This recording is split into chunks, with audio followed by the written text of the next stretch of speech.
Promise that you'll find me somewhere on the other side. We can keep on trying. Someday we might get it right. If there's no survivors and we don't make it out alive, promise that you'll find me somewhere, somewhere in the afterlife. I've always had my doubts, but now I'm used to it. 'Cause everything I love has always gone to shit. I'm scared of ending up just like my parents did. But what can I expect when I'm my parents' kid? I've looked at love but never really gotten it. One look at you I fell and now I'm lost in it. Can feel myself, I'm turning to an optimist. And if we last forever or the opposite, I know the end isn't really the end. I'll hold on till I see you again. Promise that you'll find me somewhere on the other side. We can keep on trying. Someday we might get it right. If there's no survivors and we don't make it out alive, promise that you'll find me somewhere, somewhere in the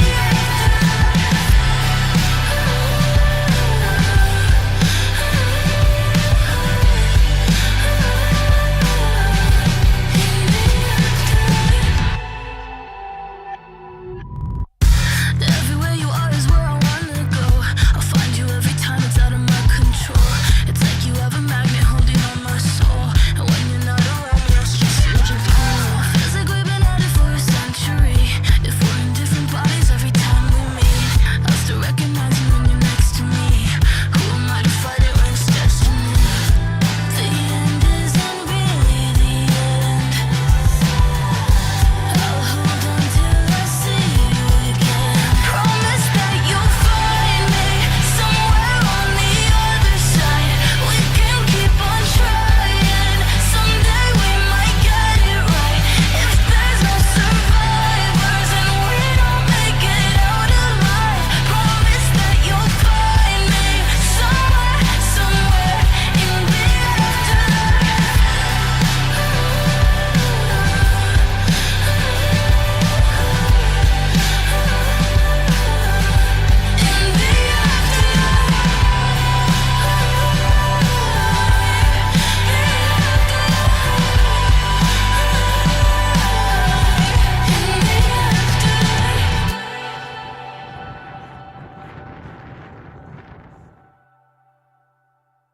I'm 90% sure I sat on a cactus. Lol. Okay, I didn't even know that was at the end of the...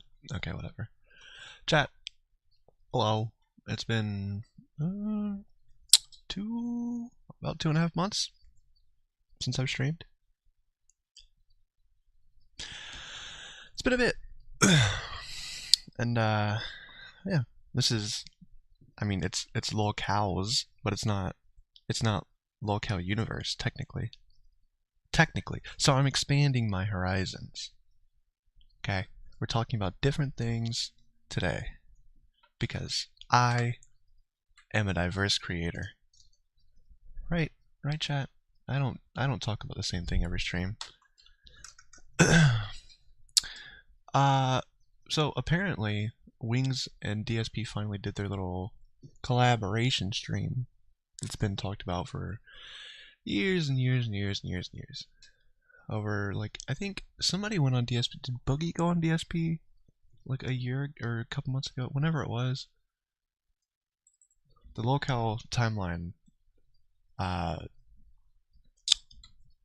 it blends together after a while. But actually, one of my favorite gaming YouTubers just made a video on DSP, which is very random.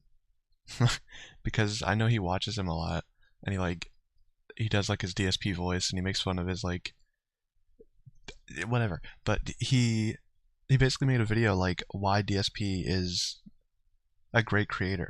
I don't know word for word, but like the title was something like that. Why I love DSP, like not clickbait or something like that. And like it reminded me of like something I was thinking about like 3 months ago. I'm like, I don't know like all of DSP's decisions in life to judge what kind of person or character he is, right? But He might not be bringing in a lot of donations, but he's got fans. That's saying something. Like, people really do shit on DSP, but honestly, he's got a pretty good following. They might not watch him through his own channel, which is kind of messed up. You know, everybody else might be making money off of DSP, but he still has a large following and a large fan base, as much as a lot of those fans wouldn't want to admit it. Hot take. Anyway, so Wings, he went on here. If you don't know, for some reason, if you don't watch any locale, he apparently... Am I live? He apparently... Am I not live? Fuck. No, we are. Okay, cool. I had to make sure I didn't do the little glitch. He left locale about a month ago, maybe a little bit more. And I think it was kind of a genius move. I don't know if it was intentional or not, right? But think about this. When Wings left after the Fat Camp incident, right? A lot of people hated Wings for what he did, right? Justifiably so, right? But if you were watching here, we were a little skeptical, right? I think I said my final answer was like July he would be back. I was a month off, okay? He comes back. And he's kind of just Wings. Plus doing all the humiliation stuff, right?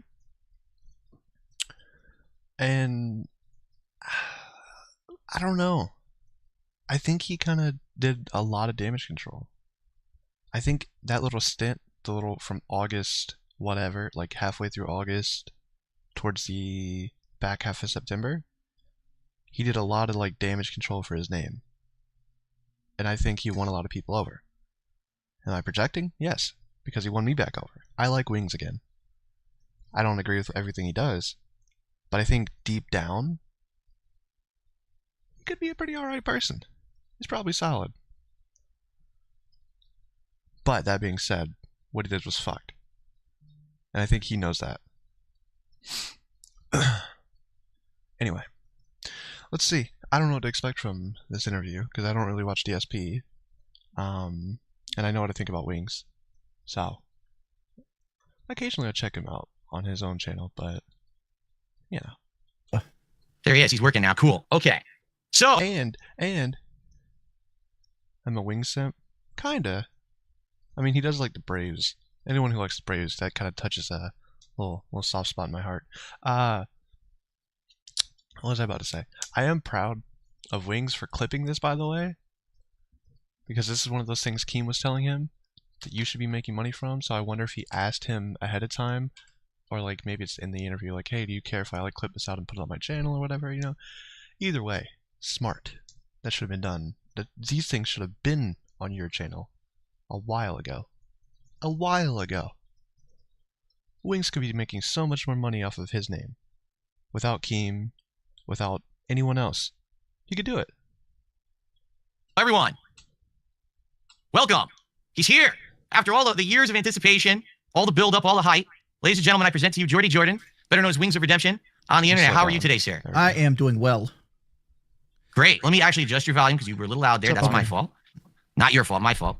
And cool. So, holy crap, it's actually happening. Oh, people are going crazy. I'm sure the views are spiking. People are clipping this immediately. It's finally, the stars have aligned. The planets are like an adjustment here. It's probably like meteors flying by. And we're finally together in a piece of content, if you can believe it.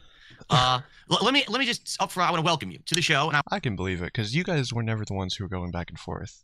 Like, Wings might make a joke here and there, but Wings isn't going to be the main one going after you. It's probably going to be Keem, or at least from the locale area. Keem who's making the most, like, jabs, and then Boogie just piles on because he wants to fit in. That's basically why this hasn't happened sooner. I want to let you know. What's up, Huggy? You have my undivided attention. I don't have any pop-ups going on. There's no contributions. There's no leaderboard. It's just, I don't have any pop-ups. I don't have any viruses that I know of. Just you and me having a conversation here today. I'm very appreciative of you giving me your time. And just to start off, I'm just curious, all right? And this is just a good way, I think, to break the ice. Why did you decide, out of all these years that people have asked us to do something together? Chat, hope you got your lunchtime coffee. that this would be the right time to do it. Like, why are you coming on today? You asked me to. You asked me originally back in Way to kill the interview. What made you decide to come on my show today? You reached out to me. March of this year, and I wasn't in a good headspace. Like I was originally back in March of this year. Hold on. Coming on today. You asked me to. You asked me originally back in March of this. Okay, back in March. So, which means that was either the fat camp stuff. It's either after the Kelly incident, or it's before, which it was when he was getting a lot of heat for the Discord drama with him, like going after, saying he was gonna take out people at fat camp. Which, I mean, he kind of did. He kind of said he was gonna do it. He just didn't say it was gonna be his wife. Year. You're not the lunchtime coffee guy, Peepaw. I'm the lunchtime coffee guy. And I wasn't in a good headspace. Like I was. Well, let's go and talk about that. We had fat camp. Sure. We had fat camp that happened, and like there was this incident where like I knocked my wife over onto a table while I was upset at Keemstar, and at least he owns it now too, right? Like he's not running from it. He's not like changing the story or whatever. He knows he messed up, and he's like like he's going through it. He's like, this is what I thought was happening. This is my headspace. It's fucked up, but at least you can own it, Wings. It's good. Whatever it is, whatever people say aside, what ended up happening, right? I thought a 6'5", dude was holding me back, and I used a level of force I shouldn't have used because I thought it was going to be like a 250-pound man, and it wasn't. It was my wife, and I regret that to this day, right? Like I never wanted to do that and that kind of stuff, but there was this whole creeping dread and I was just in a bad headspace for a long time. I went through a period of like 2 months of depression. I put on 40 pounds of weight, and all I did was like just sleep and just do what I had to do to make sure the light bill, because light company don't take hugs, right? Because around fat camp he was around 400 even, and then when he came back to lolcow he was like 438 or something. What's up, Beavers? And that's correct. That was basically my whole fucking. Remember that podcast we used to do, Beavers? Me too. Good times. Fucking life for a while, and like you looked at that as me like, oh, blowing you off because I don't need you at that point. And then I went back to lolcow, which I didn't want to go back to lolcow. I did it because 1, everybody wanted me to do it. 2, a guy that I respected asked me to do it. Boogie? Or Keem? Boogie? No. No. He respected Boogie? I guess your coworkers or were coworkers, peers, whatever. You've been around the game. I guess you have a level of respect for him that, Which is, I respect Boogie. I don't know why I'm saying it like that, but it's just a funny thing to say out loud. Tommy. No, which I respect Keemstar to it. Which is Tommy. Oh, okay, that makes 1,000% more sense. Okay.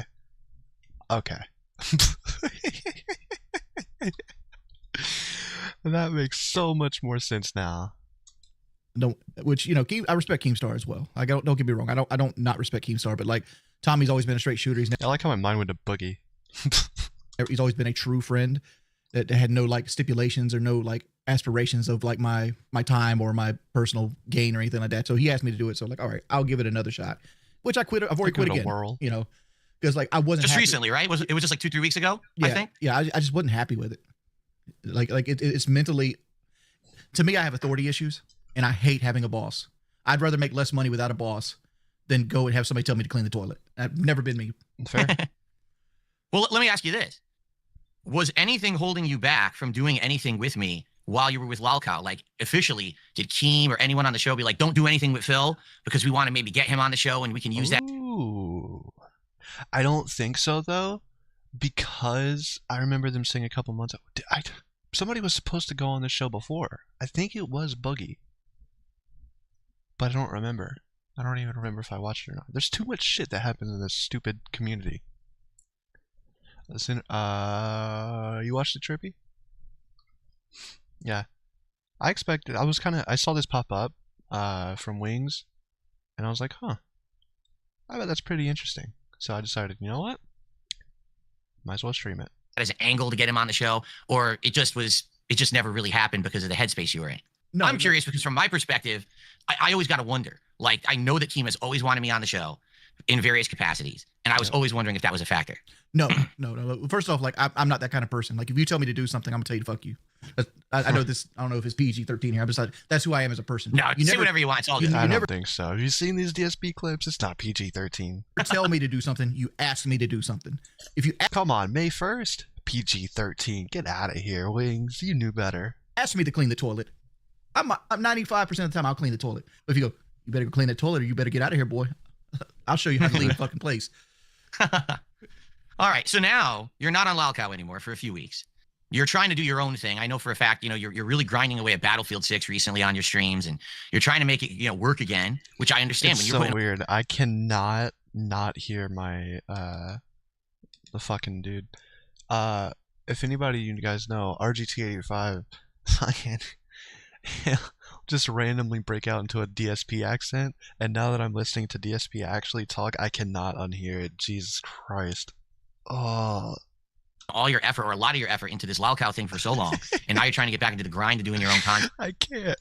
It's tough, especially when you're trying to regain that audience. There's a new game out. You're trying to get them to watch a new game instead of just the usual Call of Duty stuff. Battlefield's fucking a travesty. I know you probably experienced it as well. Nah, you say the same thing about COD, though. Any game you play is a travesty. Well, here's the thing, and first piece of advice that I have for you that I hope will help you, okay? Because this is what happened to me. What I've realized in the last year is that people want an experience on stream with me where two things. Either number one, I'm like in my zone. So if I'm playing like a fighting game and I'm kicking ass, right? They love that. They want to see me really do what I'm good at and do well in it. Or on the flip side of that, if I'm doing what I'm usually good at and I'm sucking at it, that's equally entertaining, okay? But the other aspect is they want to interact with me. They want He's fucking smart. He knows people want to see him rage. He knows. He's aware. to have a stream where they're hanging out with me and they're having a conversation as well as gameplay. And I've just recently, certain games that I've been playing, like I'm playing the new Pokemon game, which everyone is panning and saying this game sucks. But I'm turning it into a social experience with my audience where we're hanging out, we're having fun conversations. They can name the Pokemon that I catch and stuff like that. They love it. They absolutely love it. This game that otherwise everyone says is boring and bad, people love it because it's this social stream that I'm doing. And what I think is happening with you in Battlefield, which is exactly what's happening when I tried to play. It's called being a streamer. That's usually what happens. Yeah, most Pokemon streamers, they're like, what Pokemon should I catch? Chat, do we get this Bidoof? Or do we kill it? Do we catch the Bidoof or do we kill it? And then, alright, who wants to be nicknamed after the Bidoof? Members, who wants to be nicknamed? Trust me. I've seen the Pokemon community. I know how they operate. I know how they do their content. You know why? Because I used to play a lot of Nuzlocke. I didn't make a content, though. Is the game is non-stop 100% action. Every moment you have to be like completely aware of what's going on around you because you're getting hit from 7 zillion directions as people are spawning on each other and shit. And it's just so intense that you can't really then turn to your chat and be like, hey, what's going on? And have a conversation. You're already dead. You don't even have a chance to breathe. Zero. And with Battlefield, it's squad-based. Unlike Call of Duty, where you can run out there and kind of be solo, be like a hot dog, and you're getting kill streaks and you're doing your thing. A hot dog?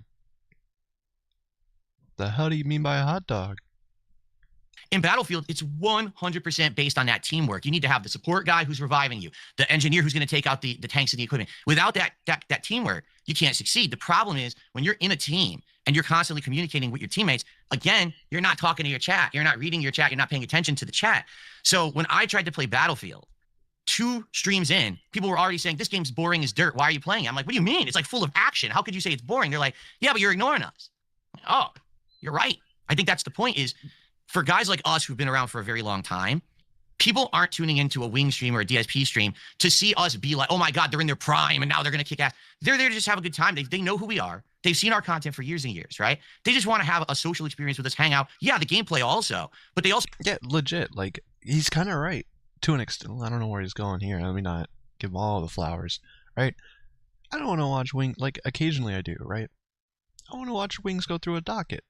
I'm not lying to you guys, alright? When the Wings was on lolcow and they were doing docket streams, alright? They don't want to do it because the donos are dry and blah, blah, blah, whatever, right? I want it. I want those docket streams. They're so entertaining. When it's Wings, Keem, sometimes Boogie's in the zone, alright?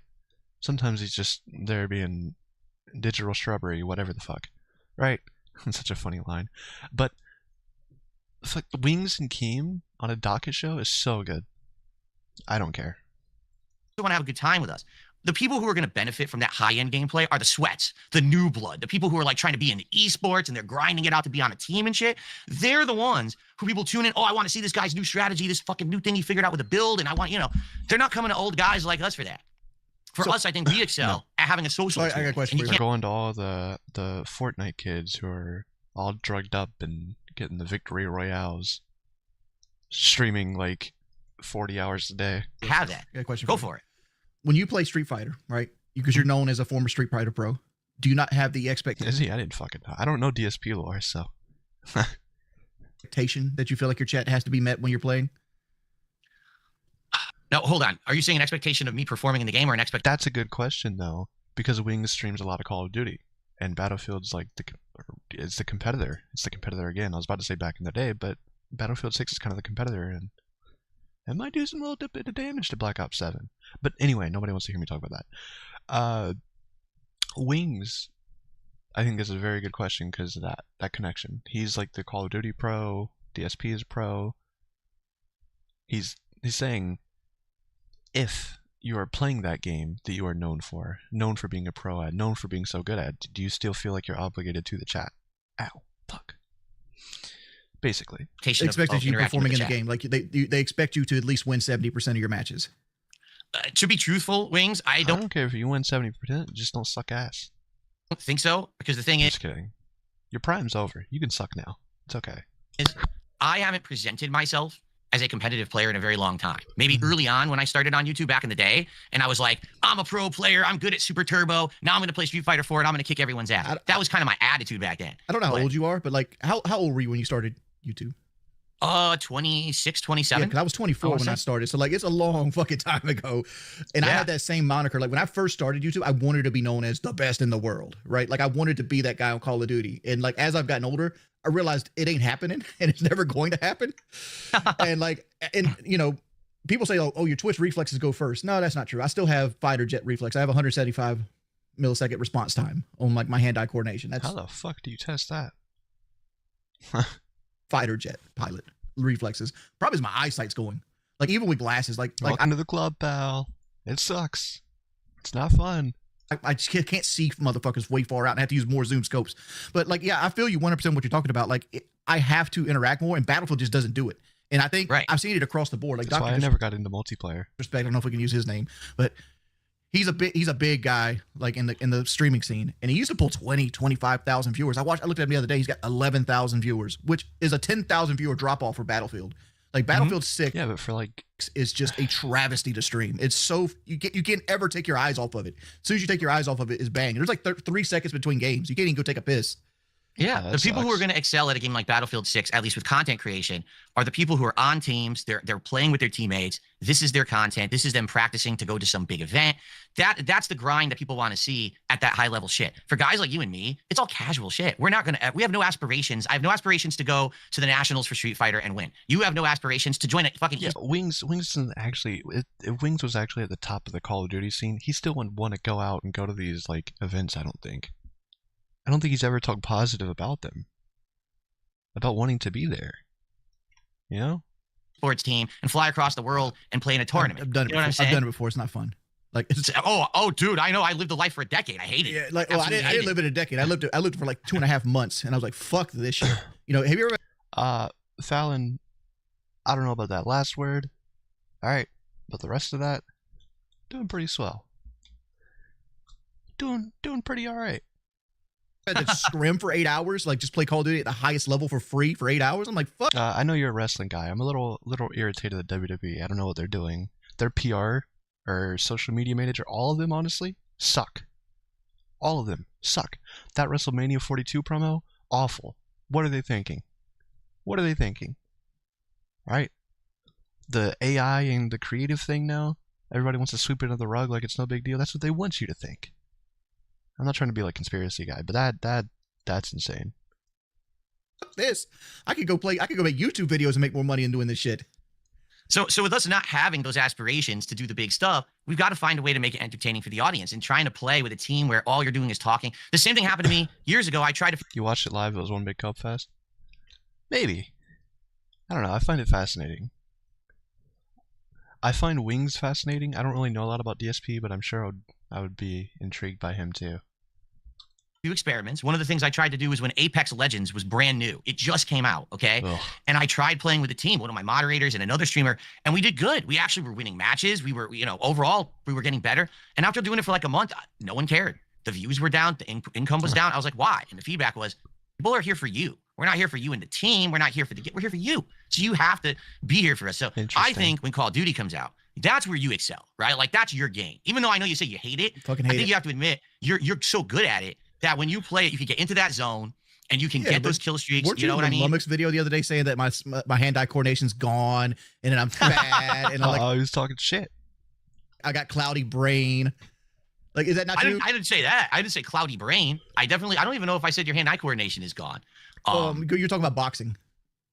Ooh. Oh, boxing. Well, boxing's a whole different thing. But has nothing to do with that either. We're talking about like a fight between you and me is what the discussion was. Is that? Oh, hold on. Yeah. Okay, let's get into this discussion because this is something I want to talk about for sure.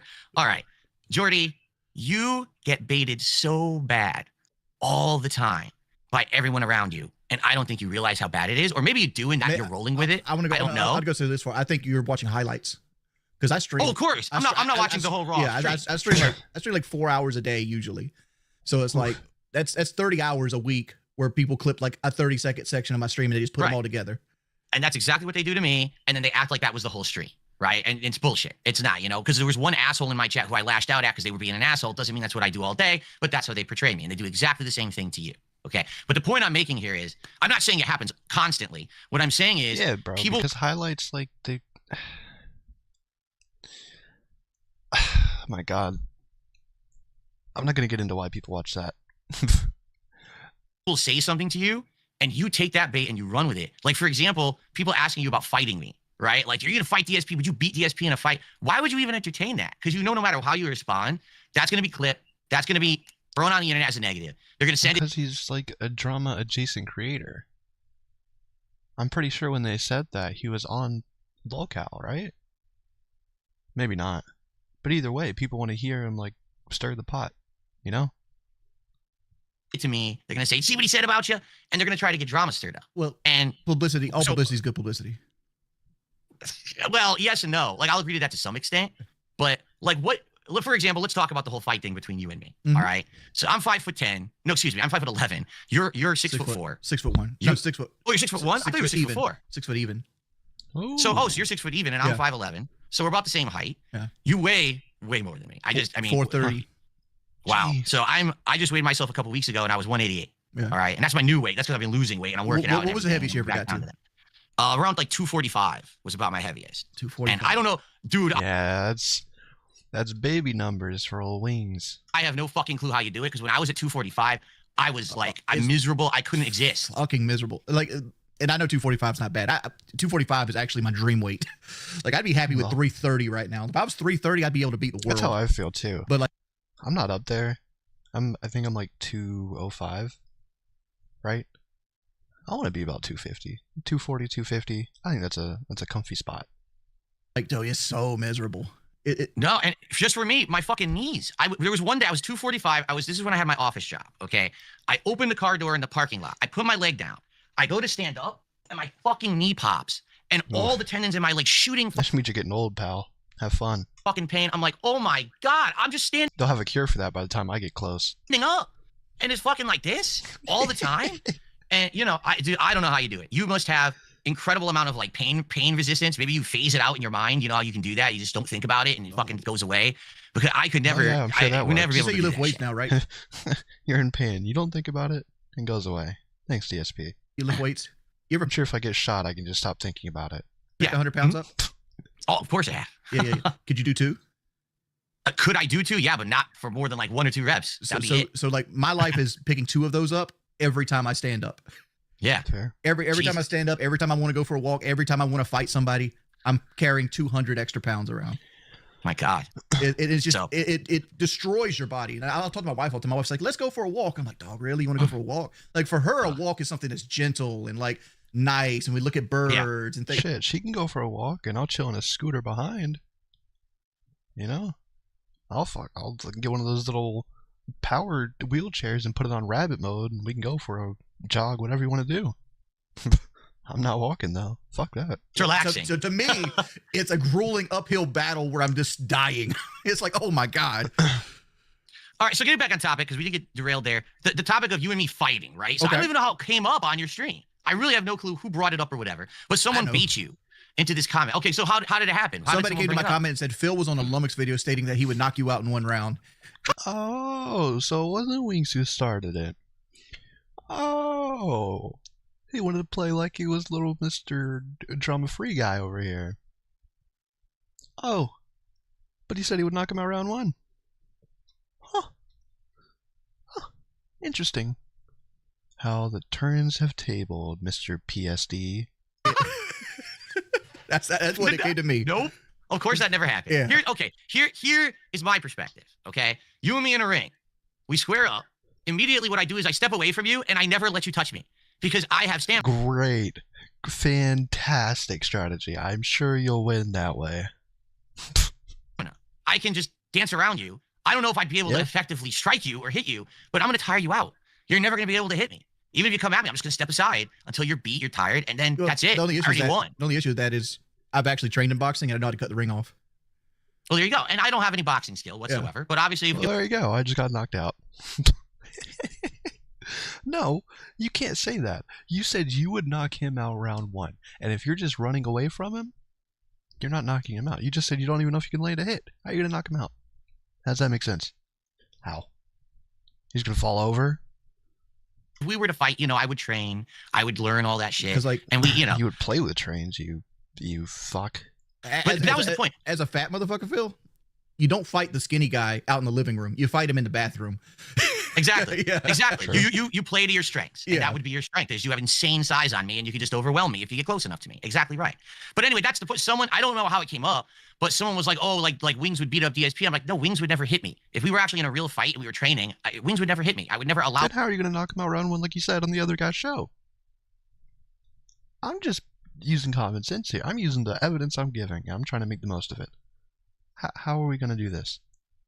him to get close enough to me before he would gas out and that would be the end of the fight.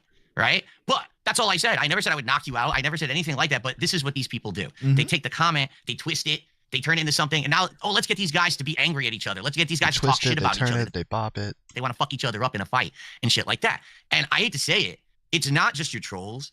Dude, it's everyone around you, at least from what I've seen. And again, I'm watching highlights. You're correct. I'm not seeing the whole picture.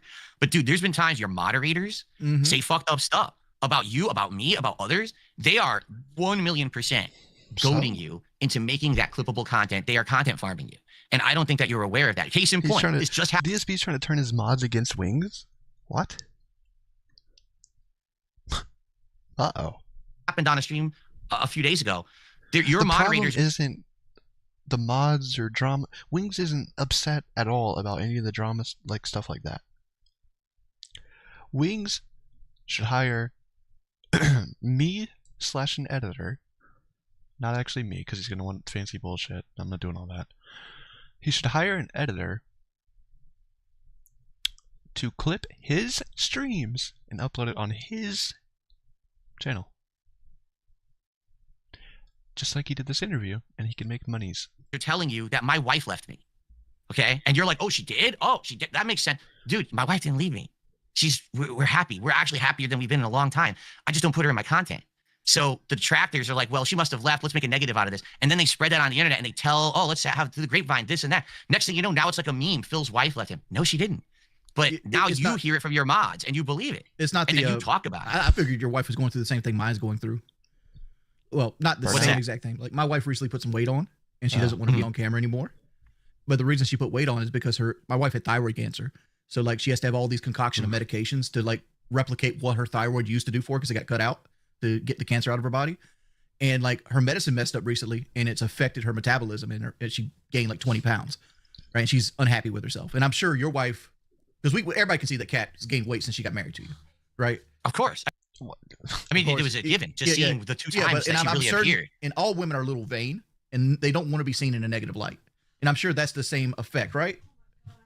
Jasper Kitty. Yeah. Actually, so here's let me put it this way, because I've explained it to my audience, but this is a great opportunity to get it out there. See what I mean? When Wings is level-headed, he just sounds rational. So that people kind of understand, because I think a lot of people don't understand. For guys like you and me, all right, we put ourselves out on the internet every single day, right? We're open to scrutiny, we're open to trolling, but we do it on purpose. This is our job, right? It's our job to make the money. So we're doing that every day.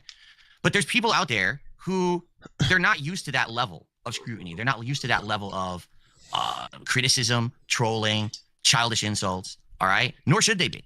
You know, most people who don't stream, don't make videos on the internet have never even experienced that kind of level of bullying like we see every day. We're kind of immune to it because we've been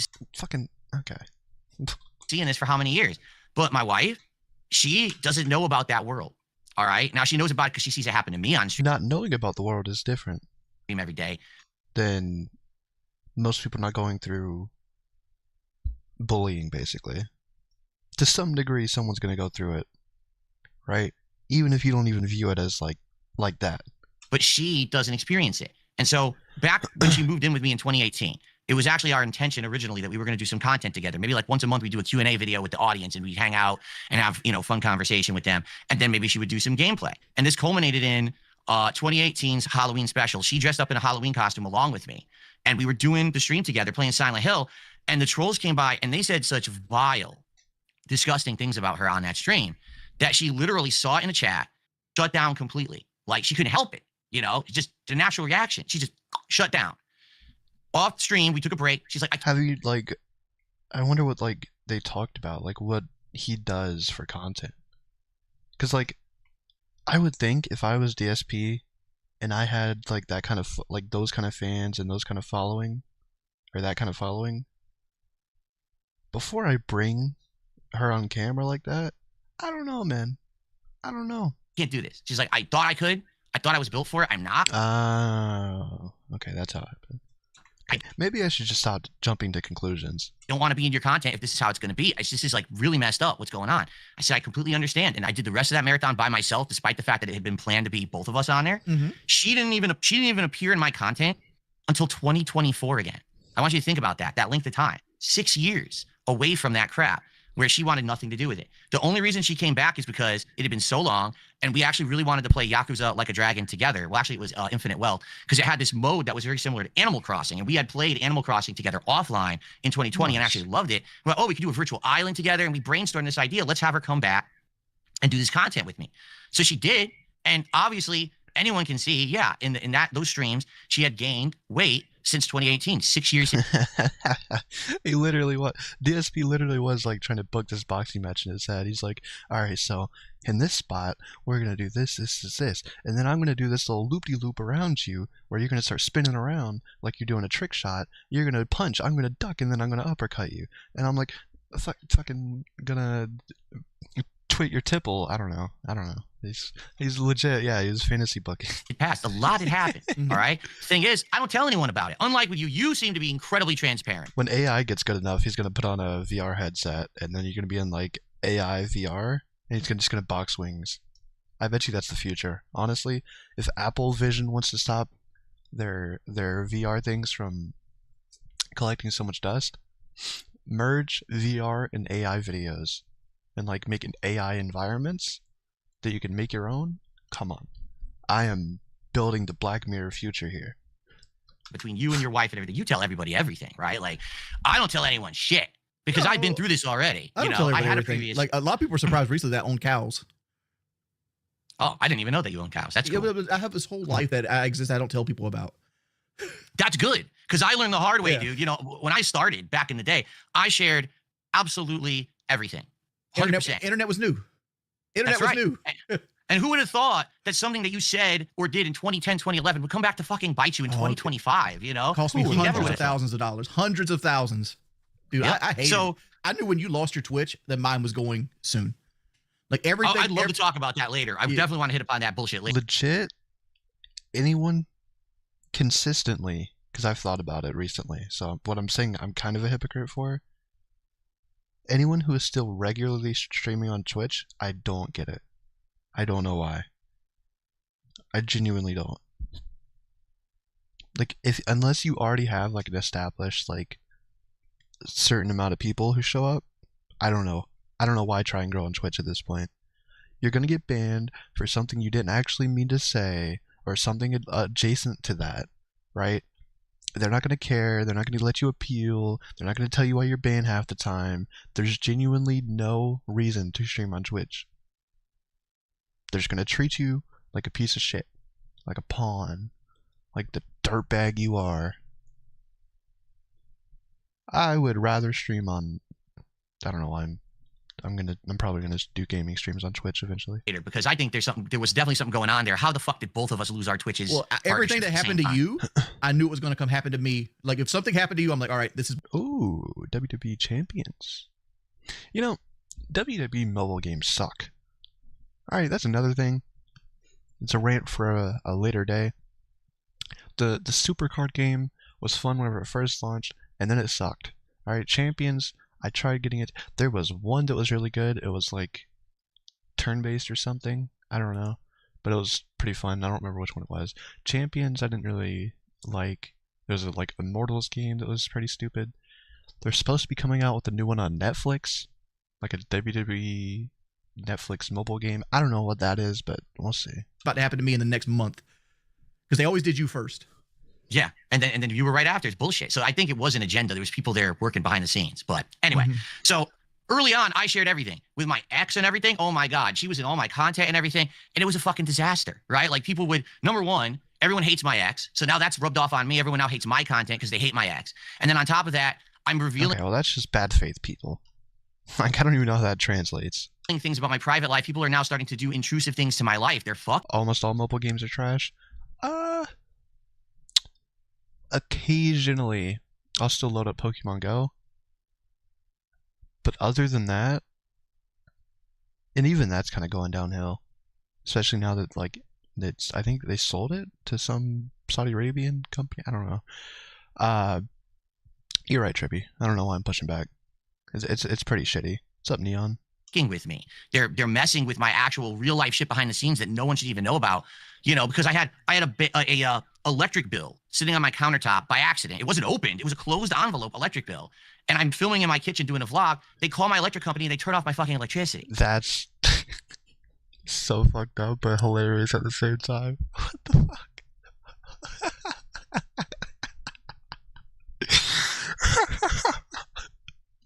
You know what I'm saying? Like, how do they fucking turn the electricity off like that? Yeah, exactly. What the fuck?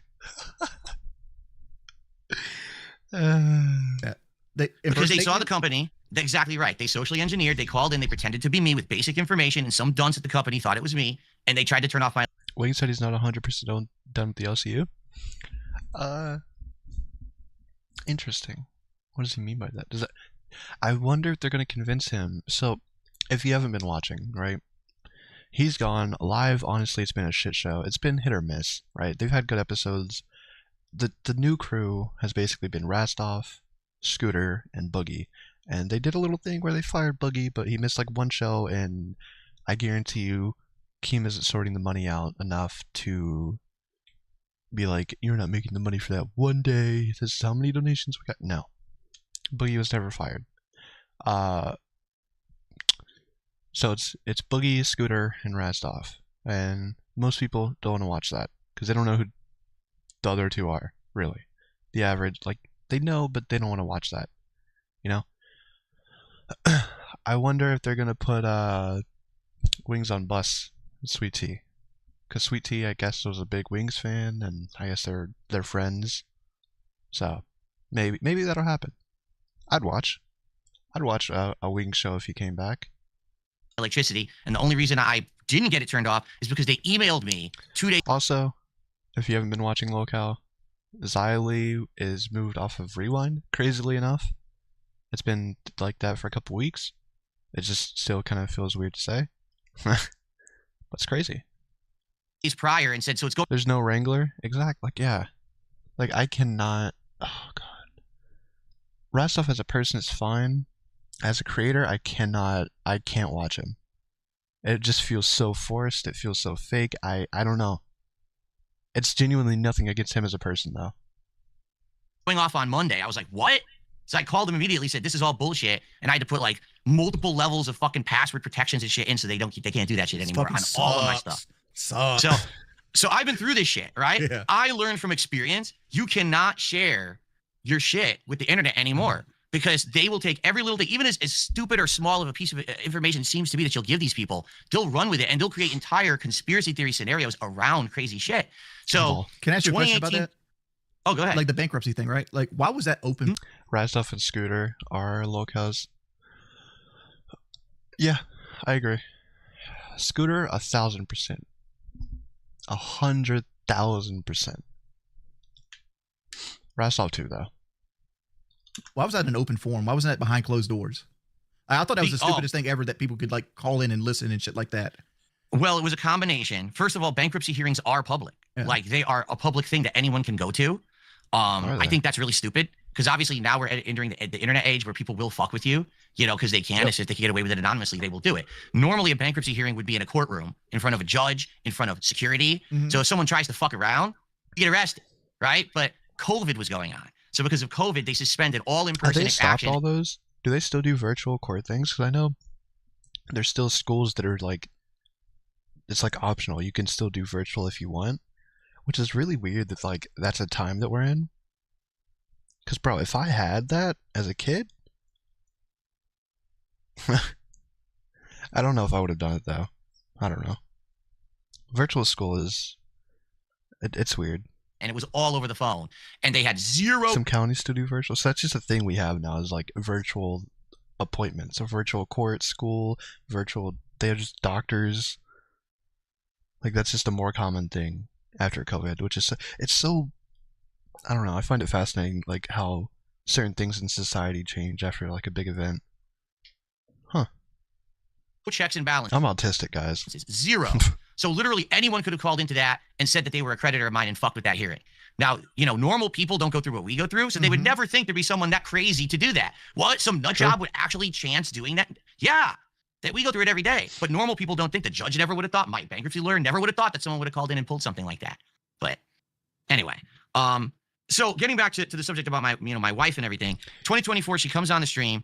Obviously, she's gained weight. It's because we have all these fucking 90-year-old judges who can barely finish a sentence, right? Once we get them out, right, and we get some reasonable people who are like at least 50 and under. Not, I feel like 50 is even a stretch, right? But there's like swatting cases and all these other things that have gone to court and all these other YouTube cases. At this point, we should be getting to a point where either the judges have to like educate themselves on like YouTube shit or just internet shit, or I don't know. You only watch Cafe. Cafe is a good show. I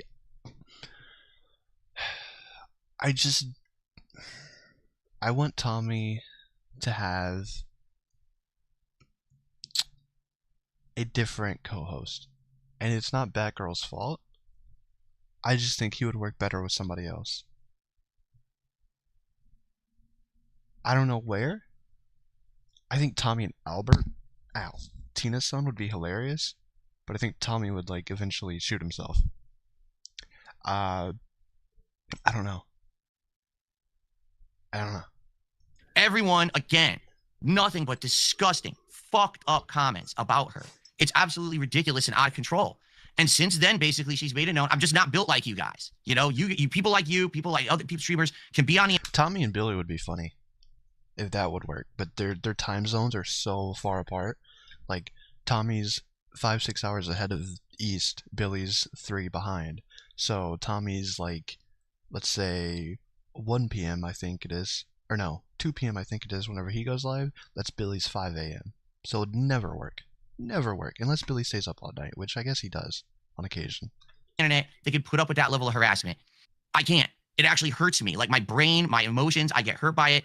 And that's why she's not in my content anymore. As long as it's not Nightmare. I don't hate him as, I guess just, whatever. Nightmare sucks. He's not good for content. He's annoying. His voice is annoying. And you know what? He pisses me off whenever he joins because I watch everything at 2 to 3 times speed and then I have to slow it down when he joins. So I have to slow it down when he joins, he leaves, and I have to speed it back up, and then he comes back and I just slow it back. Fucking stay gone. and I don't know if she ever will be again, to be frank. Like after the 2 times she's tried it and it's been that fucked up. The thing is, people like you and me, we're online all the time. People like our fucking trolls, they live terminally online. Like they're never offline. That's their life, is just fucking troll people on the internet. To them, they can't even fathom that like someone would not understand that you could be trolled if you're on the internet, or that why can't they get it? Why don't they have thick skin? Not everyone does. Not everyone is like that. They live in an offline real world where you don't get bullied every 5 seconds. But it's like a superpower though at the end of the day. Like when I see like real life problems or like people's real life problems they're faking out about, I'm like, this is easy. You ever been raided by the police or had the FBI call you?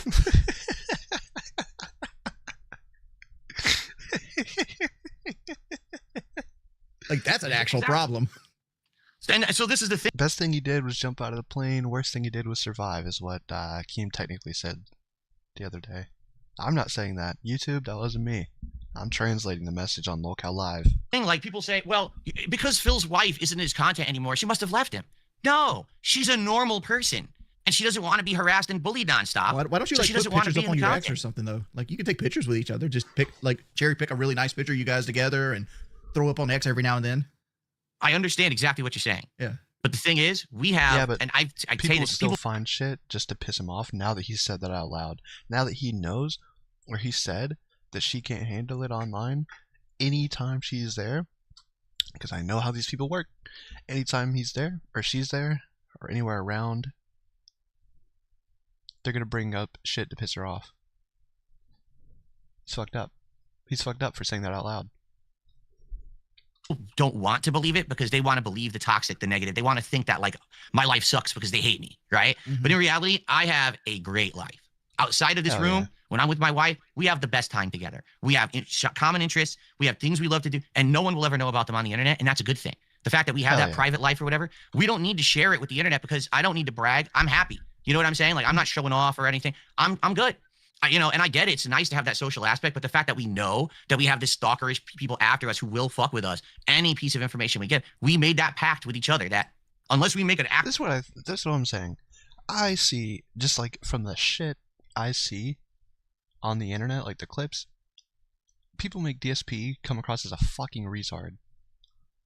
Right?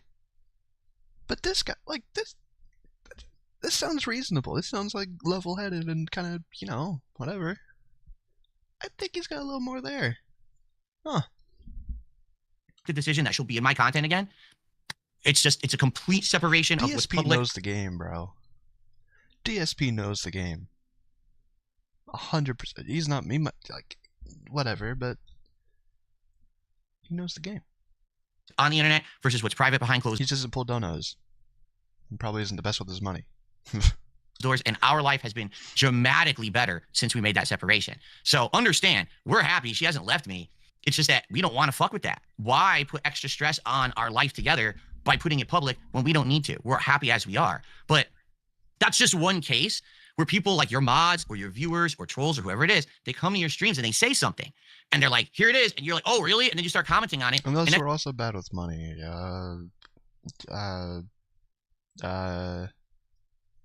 K-Hut I don't remember the rest. I don't know. I don't remember all the bad with money. Trippy was bad with money at one point, I think. I don't know who was all on there. So, you know, I'm sorry. I don't have the list in front of me. I think they're all gone now. Believe it, and everyone believes it. It's not true. Probably not, actually. There's probably one or two. And this happens a lot in your content. They goad you into stuff. Phil said he's going to beat you up. I never said Hell yeah, Trippy. that, but that's what they want you to believe. And now they've got the clip. They've got that piece of information they want to run and make their videos from. And listen, they do it to me too. Mm-hmm. They do it to me too. They get my goat too sometimes. But I think it's kind of the thing with you where that's one of the reasons why they latch onto your stuff. Try not to be boring. So you're saying sometimes it's intentional. You'll give them that. Well, 100%. Like the whole Aldi's thing I created was intentional. 100%. I know Wings does that. I know Wings will like play into the bit a little bit. But I think DSP should. That's what I was wondering if he was going to go into, actually, this entire time. If he plays up to the camera. Does he not? Or is he just saying that? Ooh. I don't know. I have no clue. He should, though. Was that the thing where you said that you had stock in something that you can't hold stock in? Yes. Something like that? Yes. They bit right into it. They bit right into it. Like it was a close, because I'm like, listen, guys, Aldi's, We're about to go into a recession. The economy is not in the best of shape. Yeah, Neon, probably still there. If we ever stream again, we'll read out the list. Right now, the tariffs are going to kick in. I just don't feel like switching accounts to go check right now. People are going to go to the low market grocery stores, and places like Aldi's is going to go up because people can't afford Food Lion or Publix anymore.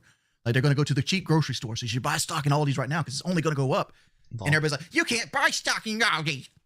It's like, of course you can't, motherfucker. But guess what? I know you're here. I know you're lurking. Now I can ban your bitch ass because everything I've noticed about trolls is they're all fucking crypto bros. That's what I'm saying, bro. People just laugh at these people from the freakouts, but they got little funny quips. Every one of them's a crypto bro, and they're all like stock market, Wall Street bets kind of guys. They're all this like human incel incarnate. Like I bet their fucking room has a tangible barrier of smell, right? Because they don't take fucking baths. It's crazy. They're all the same. They're just hive mind. I wouldn't doubt you. For me, I mean this seriously. A lot of people won't believe me. I don't pay attention to what my trolls are doing or saying. I just don't want to know. And then people will bring it up on my stream, and that's how I hear about the next meme or the next bullshit that's going on. But like, I don't know anything about them. Like, I didn't even know a guy named Duty or Duty Streams existed. You didn't know Duty until like a year ago. I never heard of him. I had no clue who this guy was. People will say it on my stream. Oh, Duty. I'm like, what Duty is so fucking confusing, dog. Like, because Duty got money. Like, he's got like real fucking money. And like, wasn't he one of your trolls? People said he was your troll first. At one point, yeah, but he found me boring and he latched onto you. Yeah. But like, I'm like, dude, you got real fucking money and you spend all your day dealing with Phil. Well, yeah, it's not. It's like when you said, got real money. I mean, I'd be out doing like fun shit. I don't know if I'd be blowing it on lolcows, bro. If I had like a bunch of money and I was living comfortable, I'd be out like just eating food, finding the best like pizza, and I don't know, probably getting fat, just eating a bunch of shit, bunch of burgers. Oh, I was watching Man vs. Food last night. I think a lot of people, they look at these people and they're like, well, that guy's just unhinged or whatever. And to some extent, I think Me Beavers and Tina D. I think that'd be hilarious, but I think Keem would have an issue with that. Keem would not be happy. Actually, we wouldn't do it because I don't want to bring all of her bottom feeders around, that's the case. I'll be honest. I do feel like there's a group of people like that community. I'm not fucking with. But that would be a wild podcast. That'd be hilarious. Who have now grown up. Now, not Duty because he's older, right? But there's a group of people who've grown up on the internet their entire lives. Their entire important existence is on the internet. So they actually think this shit matters. Like, oh, to talk shit and harass someone online just like gives them, it doesn't. It doesn't matter. It's all bullshit. To me, what's more important than anything that happens online is what happens outside of here when I'm with my wife and I'm in real life. It's like I say, online, you guys can make fun of me as much as you want, but I hit my goals and everyone takes my money when I'm off the stream. So why the fuck do I care what you're saying about me? Right? Why do I care what video Duty made about me today when I'm good?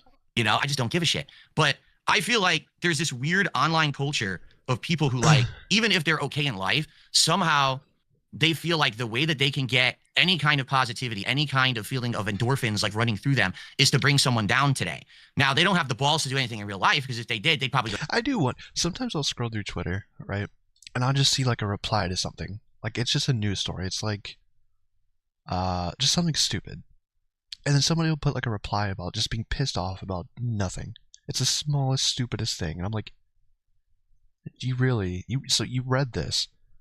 You had that thought, and he was like, I'm going to tweet it out. like, what are you doing? Why are you complaining about the new Lay's flavor? to jail. So instead, they find these resources online to latch on to people and fuck with people online. And this becomes this whole community mentality. These thousands of people on the internet, all I do is fuck with people all day. I want to bring them down to make myself feel good. Because, like you said, it's not just weirdo teenagers or to some extent an obsessed group of people who have like hyperfixation on shit. I do think that's part of it. There are people who are like that. But I do believe that there's a group of people who now this has become a pastime for them. This is actually how they get their jollies off. They create this hive mind, right? 100%. They create this network and they create a narrative. Like the narrative of me is like I'm this fat, ragey person that is the scum of the fucking earth. Like if I did everything that my trolls accuse me of doing, I'd be in jail. I'd be in fucking jail. I'd be in jail for the rest of my I would life. hope so. But the problem I have with it is it creates this community, and this community indoctrinates people into hating you. And all it takes is one sick person that isn't clicking all up here in the brain to go do something to somebody. Like I put somebody in jail. Like I put one of my trolls in jail for 8 years. Good. Because for swatting, because they swatted me. And it's like, dude, you cost Horry County Police like $400,000. You don't think there's going to be a case opened up about this? Huh. It's like, don't do that. Don't No, do that. and that's the thing. They feel Is it 400,000? What's the? I want to know that. The cost of SWAT. Like, ooh, somebody needs to make that video. That's a good idea. Like the police response, like the process, I guess. I don't know. I want to know. Yeah, actually, that's a rabbit hole I'm going down later. feel like they are immune to any kind of repercussions or any kind of consequences because it's not done online. We're still in the early years, the early generation of online existence. We don't have safeguards for a lot of shit right now, right? The stuff, it's like the Wild West still in a lot of ways. You know, someone's fucking with you, you notify YouTube, you notify X, they don't give a shit. Like, oh, well, file a lawsuit. Well, dude, I'm not gonna make a money. I can't be filing frivolous lawsuits left and right. Like, what are you talking about? But maybe in 20, 30 years. You'd watch that video? It'd be a great video idea, yeah. I don't have the drive. I don't have, research and all that. Because when I'm, like, making a video, I'm like, am I leaving out something? And then I get stuck in a loop and then I never make any progress. That's why I don't make videos like that. I'll react to them, though. Things will be different. But as of now, It's my lazy content. culture is pretty bad online. It's very toxic. And, anyone who thinks that they can get one up on someone and get over on them. I know you don't like talking about the troll shit, but there's one I have to talk about. I've always wondered, because the one I took offense to, because I'm a car guy, right? Okay. I'm a car guy. Like, I know cars. I want that Wings. I want that Wings car channel so bad. I really want Wings to do car content. Because I want to learn more about cars. Because I grew up, like, playing, like, racing games. And, like, there was a drag racing game on the computer I used to play. And then I would go to, like, drag races on the weekend. And then I kind of fell out of it for a while. Because they shut down the PC game I used to play. There's also a mobile game, drag racing, I used to play. And then recently, in the past, like, 2 months, I've been watching all the Fast and Furious movies. I think I'm on 9. And I really like the original ones. So if Wings made car content, I would be hooked. What is the true story behind the Corolla wheel? The Corolla wheel. I don't know what that is. There was a situation, I think Kat was at work, and you stated that somebody stole one of the wheels off of your car. Oh, yes. Just one single wheel. One wheel. Correct. Yes. Is that the That's what true happened. story? It wasn't that your wife, like, curved the fuck out of it and it blew the tire. No. They just went and took just one wheel. I'm One sitting wheel. here streaming. One. Okay. And I get a text from my wife who's getting out of work and normally would just be driving home. And she says, I really don't know what to do. Our entire wheel is missing from the car. I said, my reaction was exactly like yours. I was like, that can't really be what happened. There's got to be something going on here. So I'm trying to get the real story out of her. And she's like, no. Bro, you can take that wheel. And she takes a picture. I mean... My car is on a fucking tire jack. The entire wheel assembly has been removed, missing, and they left the jack. At least they left the jack. At least it wasn't on the ground. That's insane. One of the issues I have with this picture, I don't know if you've seen this picture in a while, but, like, and the reason I was like, this can't be the true story, because, like, she's parked in a way that she's taking up, like, 3 parks. Like, she's not directly in a park. Like, the car is, like, sitting slightly slanted, and then you can see, like, the wheels missing and the jack's there, and it's like, huh. Oh, and again, I have no idea about that. When I got there, this is deep within, like, you had the person link your bank stuff as well. Like, that was way earlier. That was like 3-4 years earlier before that. Well, it might feel like the same. Yeah. But no, I don't know about the parking position. I know that was a mall parking lot, and obviously mall parking lots. Who knows how they paint the lines in that? I have no fucking clue. But or you just the whole say cat can't Who park. knows how they paint the lines? I don't know. You think they're different? Are they different? I don't know. They could be different. I really have no idea. You want to know the truth? Not once ever has she driven the car when I've been in it. When we're together, I drive. Well, I can't say that. I'm the same way. My wife hates driving when I'm there because I critique her driving because she drives like a woman. And I would say this: you can be sexist to me. Women are bad drivers as a species. All I know is when we're together, she would rather that I do it. So I don't care. I need to practice, dude. I drive way less than she does. She's out here, several times a week working. I only leave the house. This is an ableist conversation. 1-2 times a week to drive, so I need to practice driving. So you ever I get, don't you ever get in the fucking car and rusty. just be out of gas? Lol. No, because I do keep an eye on it. I do, and she's good at telling me when we're low on gas, you know, so that, you know, we know to get it. Either she gets it on the way home or we'll get it when we're out or whatever, you know, not a big deal I there. would hate to live the life you're living right there, dude. My wife treats a car like a garbage can. Oh, Like man. an absolute garbage can. I'm like, dog, we don't pay Okay, you don't $20,000, just gotta throw her under the bus. $30,000 to throw trash in the floorboard. Come on now. You got to buy the bags and shit. Like we have those bags you put behind the seat. So when you have trash, you fill up the bag, and then I just dump those out every once in a while. But I just want you to think of it this way: the tire is completely removed. Not the honestly, tire. A car trash can. You know, who cares about that? We need to bring back car phones. I know we have like, you know, iPhones and stuff now. I want to bring back car phones. Those were cool. Entire wheel assembly was removed. So I lost everything, the entire assembly. And I show up and I'm staring at it. I can't believe it. The mall security can't believe it. Bystanders can't believe it. There were no We're all just cameras? like, what the fuck happened? Oh, there's cameras. The problem is I live in Washington State. The most, second or third most liberal state in the country where no one cares.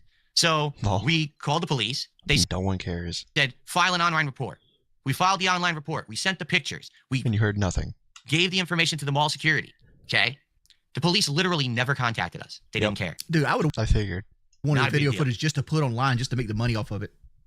Yeah, honestly. Because like that. Oh, you mean like yeah, on like the car, like walking around like the if car? somebody just taking my fucking wheel off my shit. I'm like, all right, you want my wheel? Oh, I see what you're saying. Yeah, Yeah, we did ask them all for that. We said, can we have the footage? And they said, we're not allowed to give that out to the public. We can only give it to the police if the police request it. And the That's insane. police never cared. They never I would go try and make it like a cop friend somewhere. investigated. Well, Or if they did, they never even told us. They didn't care. Well, since you had a police file, like you filed a police report, obviously, right? Mhm. That would mean it would be the Freedom of Information Act. You could actually go through that since it actually evolved. Ooh. Loophole maybe? Maybe? I don't know. Sometimes Wings thinks things work and they don't. In a crime, you're entitled to that footage. It's not like they can't give it to you. Like Yeah. they. I guess if they requested it, Yeah. then it should be. So you there should in have had a that police caseworker. Like generally, when the police give you like write a report, they'll give you like somebody to contact, and you'd contact that guy, and you'd open a FOIA request. Yeah, but would they do that online? Especially if you haven't heard from them? I don't know. I don't know. I got nothing. I How couldn't much did believe that it. cost They you? didn't even bother. Because like like you have a relatively new car, like a 20 plus. So it's a No, it's 2017. It's a 27. That's 2017. well, damn, Yeah. I'm old. It's not really Like, new almost 10 years anymore. old Yeah, now. you got I like I was about to agree. I was like, nah.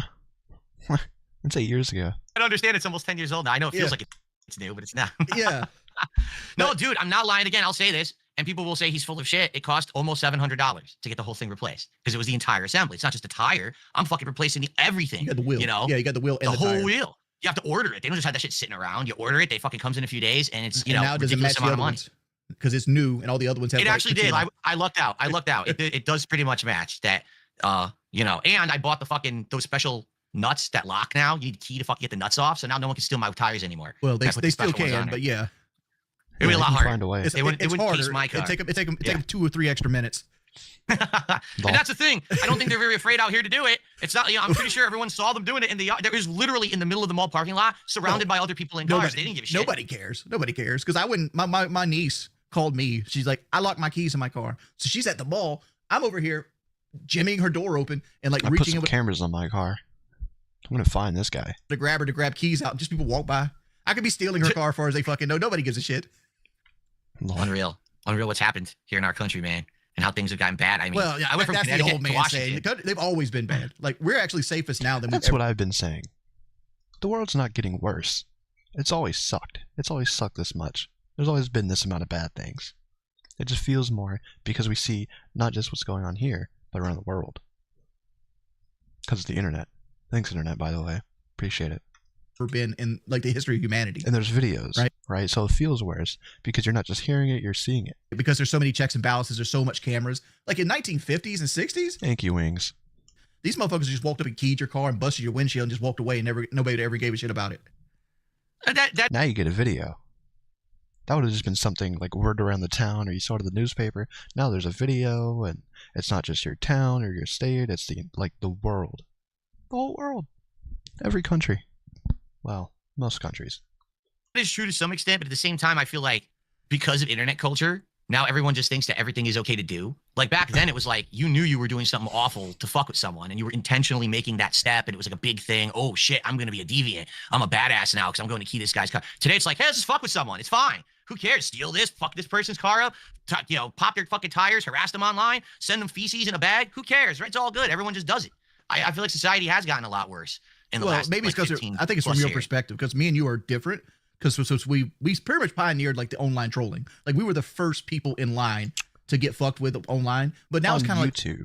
I don't know about online in general. On YouTube, maybe trended upwards. Like more people are. I've noticed like more and more content probably not though. Creators get fucked with. It's like fading Wings. out. When did you actually start on YouTube? I don't even know the answer to that question. When did you begin making content? Very first video was January 28th, 2008. Jeez. So you beat me. You actually did. Yeah. Because I think mine was like the middle of 2008. Yeah. I was at a Street Fighter tournament just covering it. Like I wasn't making a video playthrough or anything. I was just like filming the cabinets and shit. Oh. So dude, we're in this together like exactly the same amount of time. Like been doing it like we're on year 18 now. Dog, you know where I first met you at? I met you through a conversation with Hutch as your daddy. Remember Hutch? Of course. Yeah. We were in a That's Skype call. We were in a Skype call, and this is right when Machinima kicked off. So this is like 2009, 2010. Of course. It's in 2009, 100% it's 2009. And he comes in complaining about you. Like he is so frustrated with you because he was apparently your caseworker. He had just got his job at Machinima. They had hired him. He was your caseworker, and you didn't want to put on the watermarks on your videos because you did so many videos. Yes. Yeah. You remember this conversation? I've always wondered like what your side of the story of this was. 100%, because my content was so different from what Machinima was doing. Machinima was trying to get someone who was like a specialist or a guru or a really good player at a particular kind of game to pump out this like edited content. Here's my quick scoping. Why would you join then? Montage. Here's, and then if you're doing that, of course, one video you're putting out, you put the watermark on it. Not a big deal. I wasn't doing that. I was doing raw playthroughs. So any given day, and by the way, back then YouTube could only do 10-minute videos. Remember? So here I am. 10 minutes. I remember 15 minutes. I don't remember 10. That's before my time. Or at least like content-wise. A shit ton of content, get a whole bunch of ads and shit on it. It was great. But so here I am, I'm doing a playthrough. I get the new game in the morning, I pop it into my Xbox 360, I start recording. Within 4 hours, dude, I've got like 24 fucking videos. Now, we're not talking 2025 technology, we're talking 2010, 2011. Oh, you were on the camera back then, weren't you? I was. Now imagine taking that camera footage and running each fucking video through a video editor just to add a fucking watermark. That would have taken days. Like no exaggeration. Each video takes an hour or two, even if it's 10 minutes. Back then it takes that long. So you're talking, you want me to upload my videos 3 days late because you want your fucking watermark on it? Like, are you insane? So I told him no. I said, listen, if I do edited video, if I'm doing a vlog, if I'm doing, I'll play the intro or whatever. There is zero chance I'm putting this watermark on this raw gameplay. It would hinder me so much. I wouldn't be able to pump it out. And the thing was, at first they were pissed, but after they saw the amount I was putting out and the amount of views and money I was making, all of a sudden they clammed right up and didn't give a shit. When they realized that the cut that they were getting back then, they were making a lot of money. Machinima fucking hated me, absolutely hated me, because like they lost money on everything I've ever done. They lost money on. I think the vast majority of people lost money because like back then, like Google had like invested in Machinima. So they gave them like $28 million or some shit. And then they gave it to people with not business tags, but gamer tags, right? Like these weren't businessmen. These were like people that played games casually, that ran the Machinima channel. And they're like, oh, where's $28 million? What do we do? Well, let's get some contracts. Let's lock it up so nobody else can do it. So they gave everybody these ludicrous contracts. I remember Kyle had a contract where he got like $3 for every 1,000 views that he put on his channel. And it's significantly more than I was making too. Yeah. So. Like I looked at him like, fuck, Kyle, you balling, Playboy? Because I think I got $2. I think that's what I got. Yeah. That was like the standard was the 2, and then the big guys got the 3. Yeah, that's right. And like it was obscene money. And then they initially they only did it on ads that were on the computer. But then everybody complained, and then they put it on phone ads too. Because like everybody wanted to watch on their phone. 70% of my viewership is phone, 30% is people on the computer. I'm only getting paid for 30% of my fan base here. But when they did the whole thing, that's what tanked Machinima. As soon as they said, okay, we'll pay you for the phone ads too. This is before phone ads got to where they could monetize them. Right. That's where they started bleeding money. And it's like, oh, the paychecks were so nice. They were, I couldn't believe it. I mean, the paychecks were so good. There was 1 month that YouTube without premium is insane. The ads, like, oh god. And it's literally up to the YouTuber. So like, if you're watching a YouTuber and you get an ad every 5 minutes, that's not YouTube. That's literally the YouTuber just being greedy. They want all the money. All of it. And I think more people should know that. More people should know. The reason you get an ad every 2 minutes is literally because the YouTuber you're watching is super greedy. Fun fact. They paid me. They had to send me 3 separate payments because they had maxed out the amount you could send on PayPal in 1 month. So they had to send me 3 transactions. And I hate that I have premium and I have to sit here and still get ads because everyone's favorite YouTuber has a sponsor. And I have to sit here and watch the stupid ad Sure, you can skip through it. I don't want to do that. I shouldn't have to do that. I have premium. Skip it automatically. I don't know. Get out of my face. Fuck your sponsor. They couldn't just do one. I was like, holy shit. It's crazy. All I'm doing is fucking around. I'm just playing a game and dicking around and making jokes as I play a fucking game, and I'm making this much money. I'm making, no exaggeration, I made 3 to 4 times as much as what I was making at my office job before that.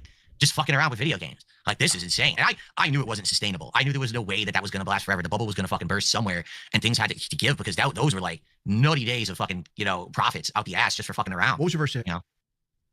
My first check from Machinima, or my first check from YouTube? No, Machinima. Mine was $22,000. Jesus. It wasn't that much, because I had a slow start, because 22,000 back then in a month, bro. So what happened with me was I had a gaming channel. I'm not talking about like when you just had to put videos on Machinima. I'm talking about your personal channel, the first month of your personal channel. Fuck, I don't remember. Let me put it in perspective. Oh my god! Right before I signed with Machinima, okay, I had a personal channel that wasn't with Machinima. It was vlogging, and all my fans went and watched the videos. The 1 month I made 13,000. The second month I made 18,000, and then YouTube kicked me out of AdSense saying that there was fraud because I was making too much money, And that was just that. And then I went to Machinima, and so probably I was making a little less. I have had months bigger than 22,000 now. A couple, not too many, but I had. Like I remember, dog. I went from I had money going into YouTube. I would say had money. I'm not like fucking Warren Buffett over here, but like I did well for myself because I was a melter, and I was going to school for metallurgy and things like that. And I worked at a factory. I was a melt deck operator.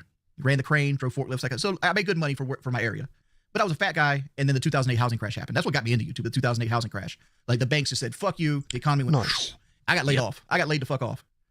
So, like, I'm over here. I got a year of unemployment coming to me. I'm going to take this fucking year off. I'm going to play some fucking video games.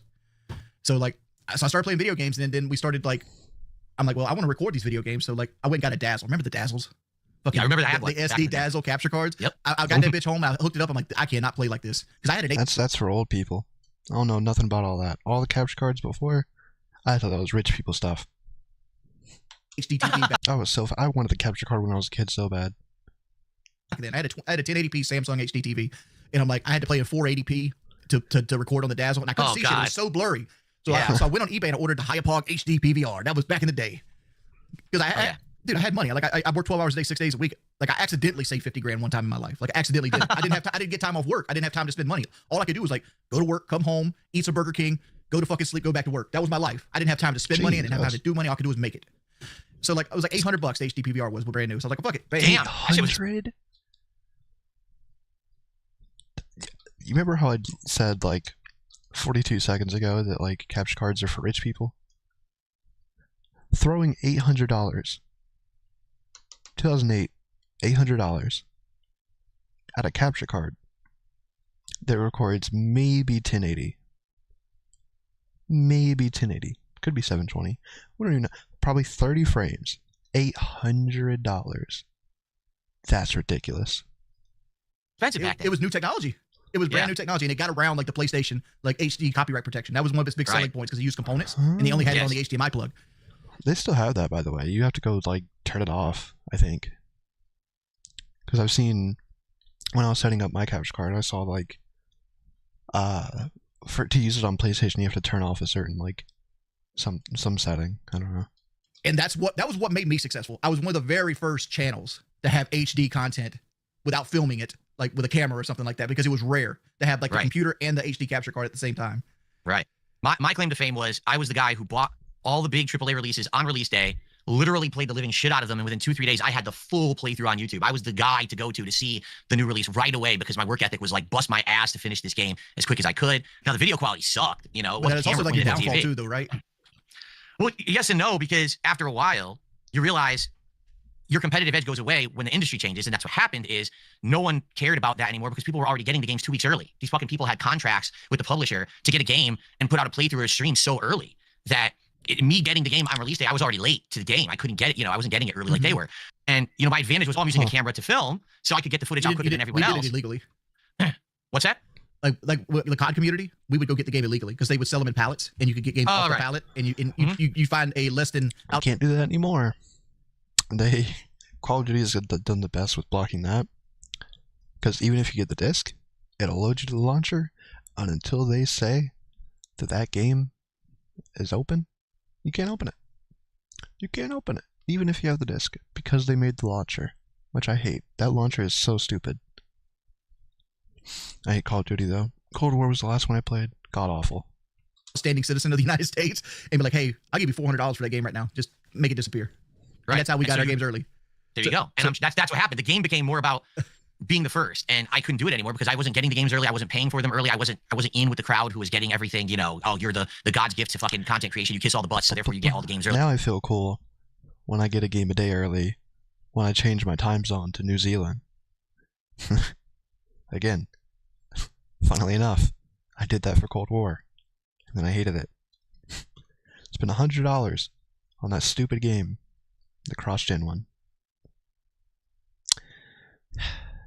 I played it for like 4 hours, and then that was it. So, I paid $25 an hour to play Cold War. How exciting. That was never like that. I was always this independent, very outspoken dude. And so that competitive What a waste of time. advantage went away. And then as the advantage is going away, everyone's also going to direct capture, and I'm using a camera to pump out my videos. They look like shit. So I'm like way behind the curve, and that's why I had to play like catch up. Why were you such a late adopter of the capture card? I mean, you said you were making $20,000, $30,000. Like, you had the money to get the computer to capture card. Why not adopt over early and wait so late? For me, like, here's the problem with me, and I can look at it now. You know, they say hindsight's 2020. You can look back 10 years and 15 years and say, what the fuck was I thinking, right? But back then, I was the guy who was getting the views, getting all the talk and the buzz about his playthroughs and things on YouTube. And when people would say to me, well, why don't you change? I'm like, well, why would I change? My viewers tell me that with my style, that me getting that camera and hooking it up and just making these videos quick, it feels like I'm sitting next to them on the couch, like we're playing the game together, like it's a social thing. I'm just sitting there with you. You know, this is before I live streamed or whatever. There was no interaction. But because of the style of filming I use, people That's actually definitely some old YouTube stuff. I've never thought that whenever I see those videos. like, hey, it's like my brother or my friend, and we're sitting there and we're playing the game together, doing commentary together on it. I thought that was an advantage. And a lot of people, like my oldest fans, told me that was an advantage. To this day, I have fans who've been with me since the beginning. They say the camera years were the golden years of DSP, where, you know, that was really it, the big days of when, you know, you had your best content. But I just listened to the wrong people, I think, and I basically was full of myself, and I thought my shit didn't stink, and I don't care that everyone else is adopting and getting better. I could still do it my way. That's what differentiates me and sets me apart from the group. And to be honest, it wasn't until, I'd say, around 2012 that the direct capture stuff got really good to the point where it looked way better than mine. Like, mine stuff looked okay for what it was, and I did improve my cameras. I did buy more cameras that went higher grade HD and better lighting. I had one with a big ass lens, so now it looked almost like it was direct capture. But it wasn't until like maybe 2012. Oh, now it's way better than what I'm doing. And now I'm just coping. Now I'm just making excuses. Yeah, but I would get annoyed with just like having to do the light, because like sometimes like you try to capture something, you gotta get the aspect ratio the same as the game, and the lighting on the TV has to be just right. Because like that's what you did well. Like you really captured the TV better than everybody else captured the TV. Yeah, it was literally. I would have the camera right here in front of me. And so there's three different things you got to do. You got to change the brightness. You got to change the ISO rating or whatever it's called. Because that's the amount of light or whatever that's coming into the fucking lens. There's like 3 things you have to adjust. And I'm doing it on the fucking fly while I'm playing and commentating at the same time in every single video from back then. So it was a tremendous amount of work. I wasn't just sitting here playing the game. I was actually doing all this camera work too. And no one ever saw that because no one's sitting next to me when I'm fucking filming. But you said you busted your butt to get through the game as quickly as humanly possible as a way to get the game out as fast as possible. But you still do that. And it's probably how I found you again, because you had this is how you don't play series. I know you fucking hate these things. I don't hate this is how you don't play anymore. That's for sure. Like I did at first. Whoa. Look at this bullshit. Well, I can't show you, but are they fucking... Hold on. Yo. Chat. I want you guys to see that. Well, I can't show you again, but I'm looking at like my phone, my iPhone on chat. Right? And I know Apple takes an extra percentage of certain things you buy now, but legit, they're upcharging my memberships on mobile. Like, so my memberships, right? Let's take a look at this. There's Cheap Bastard, which is $2.99 on my phone, on iPhone. It's $4. Okay, it's $1 extra. I guess that's going to Apple, or is it good? YouTube just want more money? Okay, cool. Same thing for the next tier, right? The base tier, $5. They're charging... Wait, are they charging $7? They're charging $7. What in the fuck? Okay. And then the premium Tard is $15, but on my phone they're charging $20. Apple is a scam, bro. Apple is the biggest scam. That is insane that they can do that. That is baffling. And most people are probably have an iPhone. I know there's a lot of people who don't, but just go with it. And they don't want to go out into the Safari. Who wants to use Safari and donate through Safari? That is insane. Yeah. I don't care about it anymore. Honestly, I wish more people would make This Is How You Don't Play, and less people would just make shit up about my personal life and shit. You know what I mean? Like, say my gameplay sucks and laugh at how bad my gameplay is. I'm cool with that, as long as you're not saying horrible things about my family and fucking, you know. No, yeah, that's because the bar's been raised. It was slowly raising the bar. I remember, but the Outsider. That's how I found you again. And like you did a playthrough of Dark Souls 2, and I always credit that playthrough of Dark Souls 2 is what got me into Dark Souls. Period. Oh wow. Nice. Yeah, because like Dick Lightning, you basically had this character where you use like the lightning throwing weapon the character? entire way through, and they made a video of it. But they made Wings is a fan.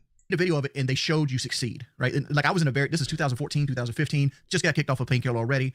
My life's in the pits. I'm living off savings at this point. I just got kicked off Machinima, got kicked off of PK a year later. I have virtually no income, right? Virtually no income. Have you guys I mean, ever watched $9,000. PKA? I've never seen a single episode of PKA. That could be a fun stream. Like finding their best episode and watching it. That year, for the entire year. From just like residuals off of YouTube or whatever it might be. Yeah. And I was just depressed. I was straight depressed. Like people always make fun of me because I said Fallout 4 saved my life, because Fallout 4 came out in 2016. And like I was in such a bad mental state. And Dark Souls is another game that helped me get through that. And I wouldn't have found it without you making that playthrough of Dark Souls. Well, you making that playthrough and then people making fun of you making that playthrough. Making fun of it, exactly. Because like I watched Outsider's playthrough and it showed you lose over and over and over again. But what he did different than all the other This Is How You Don't Plays, and what I found like really like, okay, this is great. He showed you succeed. Right? You lost to the Ruined Sentinels like 46 times. But he showed you beat the Ruined Sentinels too. And I'm like, fuck, man, I want that. Do you not even look for it? Fair. In my life. I want that level of like. I have no interest in the other two people on the podcast. Like, I know they're also older YouTubers. Like, I think it's Woody's Gamertag and I don't know the other guy. But I didn't watch them. So I would only watch it for Wings. I need to win, right? I want something where I can overcome and win. As a fat motherfucker, you can't overcome and win at a lot of things physically in life. So like I went out and bought Dark Souls 2, and now I have 5,000 hours into the series, and people don't watch me play them anymore because I'm so good at them. Jesus. But Dark Souls is my depression game. When I'm starting into my Dark Souls age, that's when I'm like not mentally there. And my stream is Depression Souls, but like it's the game I can play because it keeps your brain active just enough so you don't think about anything else in life. Right? Yeah. And how much you want to bet when you're playing those games, those are the streams where you can talk with your chat, 1,000%. have meaningful conversation. You know what I mean? Those are your chill streams. I call them chill streams. That's my Pokemon right now, where I'm just chilling with my audience. We're having it out about other things. You don't have to worry about any stressful shit. You know what I mean? And we're just having a good time together. You stated something earlier about the chill streams versus Battlefield, and I agree with you. But I find with my personal channel, when I don't play first-person shooters, I get less viewers. Like people come to me, but not because they want to interact with me, because they want to see me upset. They don't care if I do well. They don't care if I interact with them. They want to see me rage and have a hissy fit moment. Now we're going to get to the meat of it, because this is something I wanted to talk with you about. It's something that I have come to a realization about recently. I think I might be able to help you maybe a little bit. You don't have to take any advice that I give. You don't. You know, I don't know any better than you. It's something that has happened to me. It's like a light bulb went off above my fucking head. Okay. So here's the thing.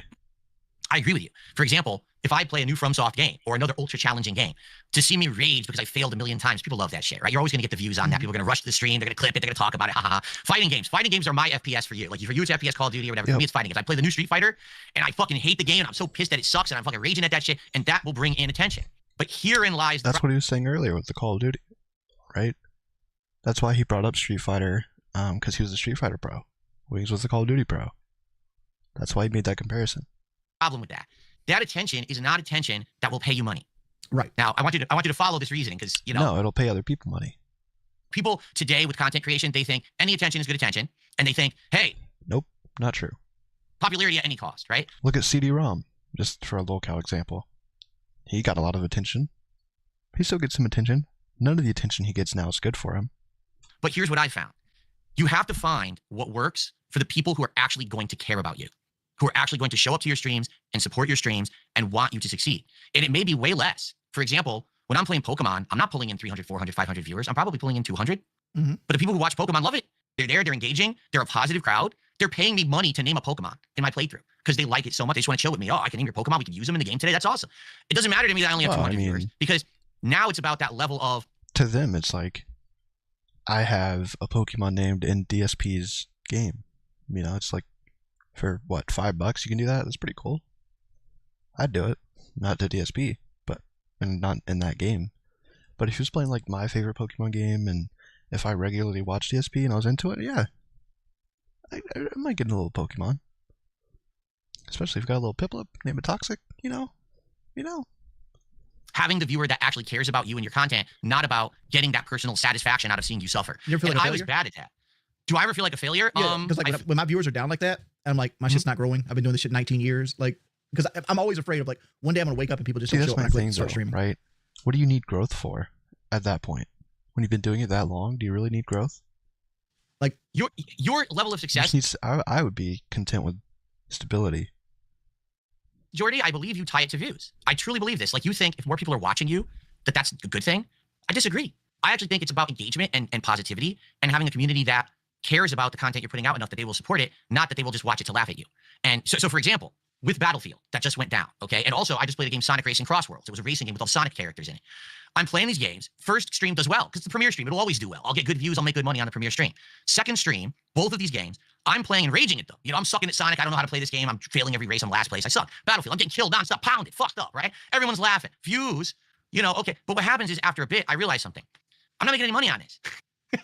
I'm not. Why? Because the people who do that, what are they doing? They're now going to the clip channel. They're now going to the illegal restreamer that's restreaming this right now. Like right now, I probably have 800 viewers. Illegal. My restreamers probably have 10,000 viewers between them all. Okay? They're the ones who benefit. Illegal. Do I fall into that category, chat?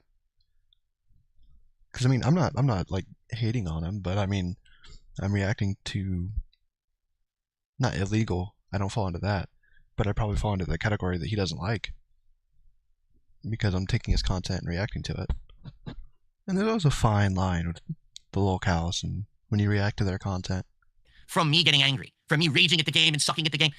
Where I really benefit is when I find those games where I either do well, and therefore my audience enjoys seeing me do well, or where it's a chill experience, like the Pokemon, like I just said. Then the audience comes by and feels like they're an organic part of that experience. They are, oh, we can interact with you, we can have a conversation. Hey, I'll support you now. There is a few bucks because we just had a lot of fun together. That's what's working for me today. And I've just in the last year and a half, I came to this realization. I have Trippy, that one. actually, I'm not kidding, increased my income. Real-time restreamers. Yeah. Okay, I get it now. Yeah, those people are wild. Like, who are real streaming in the moment, literally not doing anything. Like, not adding anything. They're just taking their content and putting it on a different channel because they don't like him. And the people who watch that are kind of just as bad. Unless they just don't know. Genuinely. Like, I thought DSP was banned.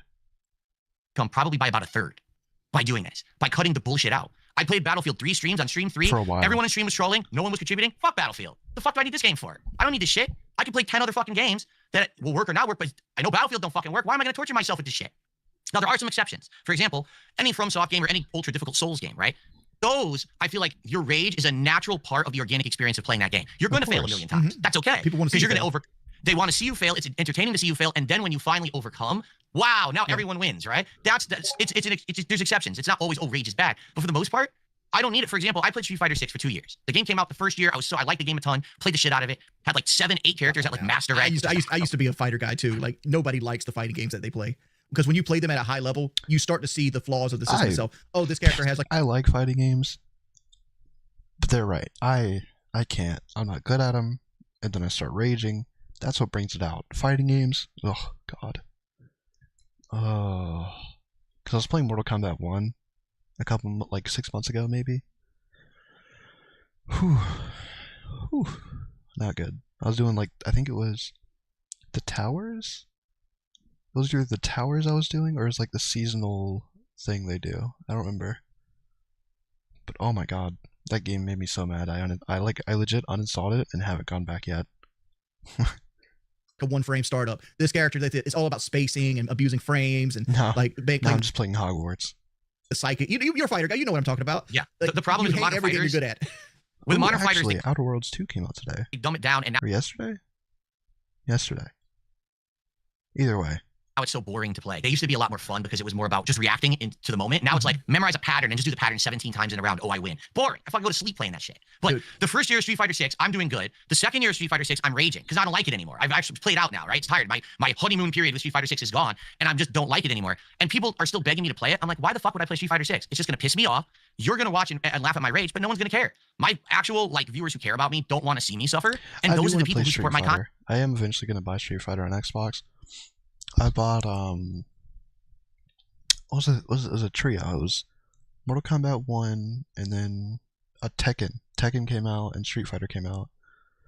Yeah, I was going to play all three. I just haven't gotten around to Street Fighter yet. I should have bought Street Fighter before Tekken. I don't know why I bought Tekken. I've never even played Tekken. Those are the people that throw me the sub, throw me the membership, throw me the super chat, send me a tip, donate a game. You know, those are the people. So why do I give a shit about what my restreamers, my clippers, and what they want? I'm done feeding the trolls. And I think that's something that's tough for you because you still see yourself as it's all about views. It's all about getting that attention at any cost. But who cares what attention you're getting if it doesn't benefit you? Because you know what I'm saying? I felt like I was on the cusp of breaking out multiple times and my trolls stopped it. Like Battlefield 1 came out and I was not the biggest person on Twitch at the time of Battlefield 1, but I was number 1 to 3. I had 1,500 viewers every stream. People would come in that I'd never seen before. And that's when you know, when new people come in that don't know anything about you. That's, oh, it's like, okay. And then that got shut down because they started doing the conga line shit. I don't know if you ever heard the conga line. It's where people join session and throw smoke grenades at your feet. And it's like, they'll follow you around. They'll ruin every game you get into. Oh, they fuck with you. Yeah. So like, you can't win because there's 10 people on your team following you around. Have you tried hiding your screen? Because I know that's what some streamers used to do back in the day. They would, like, when the game would end, they would hide the game screens so the audience doesn't know when they're joining, like queuing up, right? I don't know. It could work. If you like wait and you like have a conversation in between games or something, you could time it in a way where no one has a clue when you queue up, and maybe that would get rid of most of them. I don't know. Arc Raiders just really, ooh, interesting. There's a lot of games coming out right now, actually. Like, a lot. But all my time's in Hogwarts. It's so good. Smoke grenades at you. So, like, it's pointless to play at this point. There's no reason to play it. I might just sit here and talk to you. Because, like, you can't physically play the game. And then the Rainbow stuff happened. And Rainbow, like, I was very successful Rainbow on Twitch, and I had 1,200 viewers. I'd start the stream up. I'd instantly have 800 viewers. Jeez. And I was about to get, they had these little charms that you get in game that you can put on your gun. I was about to get that. So, like, that's $20,000-$30,000, right? Because if you use your Amazon Prime on my Twitch account, you got it in game, right? So if you were subscribed to my Twitch channel, you get this charm in game. So like that's like a $20,000 or $30,000 paycheck for me, right? Trolls got wind of this, so they went back and they, like, I said a bunch of stupid shit on PK. Back in the day, you were young, you didn't really know shit. Like, you're like, let's fuck let's fuck around. Let's just talk about like we're talking like we're boys and shit like that. It's not a lot of dumb shit. So they clip it, and they take it, and they send it to all my ad guys. So like if I ever want ad revenue, it all goes away. And they did this Rainbow. Oh, now all of a sudden I'm out of the charm program. Out of the charm program. It's like, okay. Then I got kicked off Twitch shortly after that. And now I'm over on YouTube, and my 1,200 viewers all of a sudden became 400. And it's like, okay, now every donation I get, I don't get the full amount. I get 70% of the full amount. You know, it's like, okay. The way I see it, I know what you're saying. You think that you were close to breaking out and the trolls ruined it and everything. Yeah. And I've gone through very similar experiences. Like, my viewers know about it. I don't need to go through all that shit again. Screens. Yeah, hide loading screens, hide the menu, hide all of it. Then you never know. You never know when you're queuing up. The way I see it, this is my perspective in the modern day, is we're older now. You're about to be 40 soon. I'm 43. Okay. Our audiences, again, like I said earlier, they're not tuning into our content to see us be the big breakout guy, the guy that's going to be doing the crazy strategy in the new game that, wow, I can't believe that they figured that out and now we can tune in. We're not going to go viral. You've already been there. Nobody wants, well, I mean, I'm sure people would like to see you do that again. But, like, all the people who are still hanging around, besides the trolls, like the genuine people, they don't care about that. They're just there to see you play games and, you know, do decent. For positive, be funny gameplay reasons. You know what I'm saying? People are staring at us to see the stupid thing that we do. That's what goes viral. It's not the popular thing or the good positive thing that's ever going to get that attention. I feel like where we are is we have to get to a space where we can find out what's healthy for us, what's healthy for the viewers that support us. Because Jordy, you have viewers who support you. You do. They come by and they're very positive people. They like you and they don't buy into the bullshit of what your detractors say every day about you. Oh, he beats his wife and all this fucking bullshit. Those are the people you need to focus on. That's who you have to have a community based around. Don't worry about, oh, I'm going to perform on a stream so I can beat 200 viewers playing Battlefield. Who cares a shit? Did someone actually come and enjoy your stream and support it today? Who's this guy talking? Oh my god. That's insane. Wow. Hey, and if it was 10 people or 100 people or 1,000 people, who cares? As long as you got support, that's all that matters. That's my philosophy. I don't give a shit about that shit. My fear with that is, like, if you constantly do those 150 viewer streams, those 150 viewer streams eventually turn into 100 viewer streams, because eventually people get tired of you. You become friends season 7. So if you're never growing and you don't have any kind of growth patterns, eventually... He loves that compare. He said that like 6 times on Lolcow. I don't even know Friends season 7, and I know about Friends season 7. Just from that line.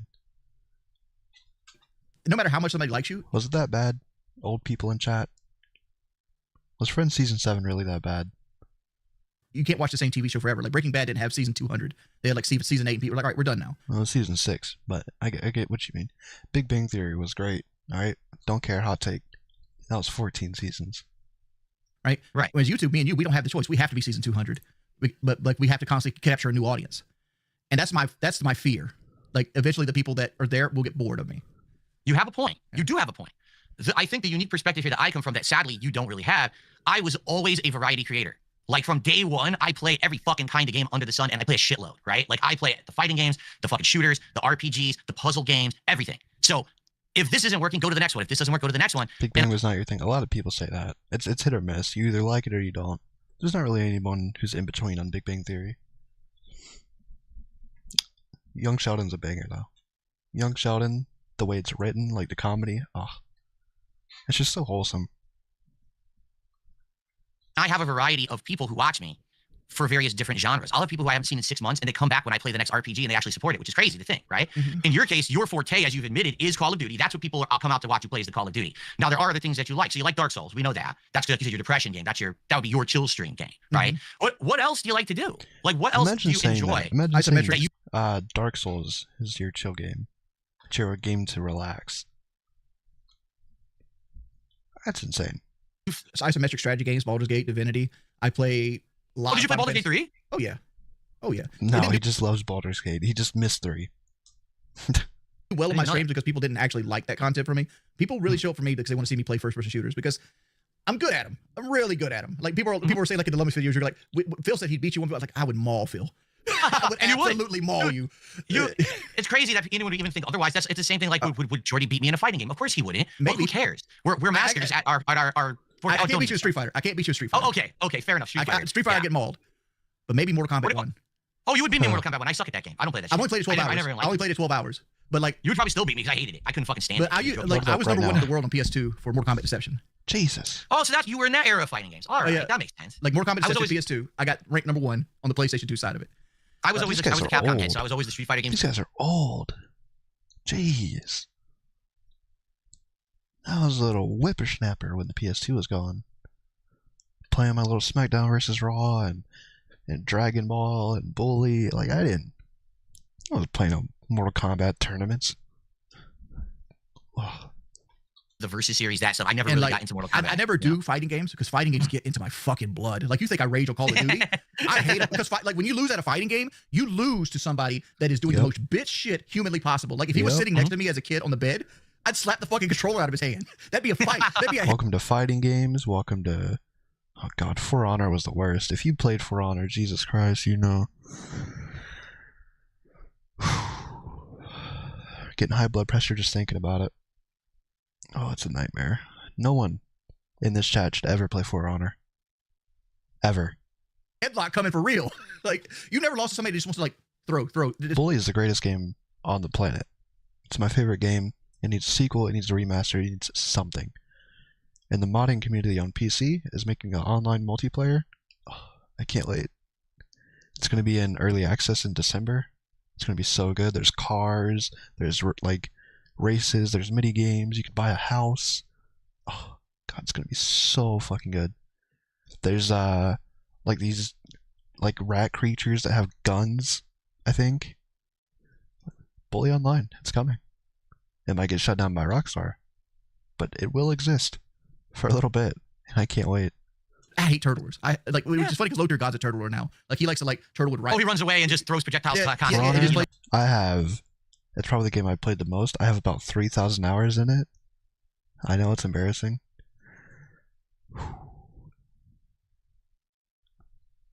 That's why I have gray hair in my 20s. For Honor, I'm blaming you. It's the anti-air game, yeah. Yeah. And it's like I fucking hate playing turtlers. Oh, dude, you would absolutely hate Street Fighter 6 because the vast majority of people who play it, they don't even have like a conscious understanding of how fighting games work. They just went online, they went on YouTube, they watched their favorite top player, they memorized their pattern, and they just regurgitate the pattern over and over. And the problem is, it works like a lot, like online, because of connections and shit. You know what I hated about Mortal Kombat 1? I hated that there's combos so big that if you mess up once, you're losing 70% of your health. Yeah, it's like I agree with that. That's stupid. Games like that. Oh. All right, I make 2 mistakes, I lose. Oh, and that has been my gripe about modern fighting games ever since Marvel vs. Capcom 3. So that was 2011. Hasn't that been most fighting games though? I feel, at least from the generation that they're talking about, like PS2 and up, I feel like they've been easy to like cheese, and there's been like fighters who are like just broken, you know? I want to say, ever since Marvel vs. Capcom 3 came out, every modern fighting game is now based on getting that one hit that leads to an insanely huge combo, and you lose all your health. Now, the thing is, it's flashy, so the audience loves it, right? It's entertaining seeing someone get a 70% combo. Oh, the crowd goes crazy. Competitively, that's ass. That's stupid as shit. I was kicking your fucking ass. Oh, I sneezed. Oh, I lose now? What the fuck is this?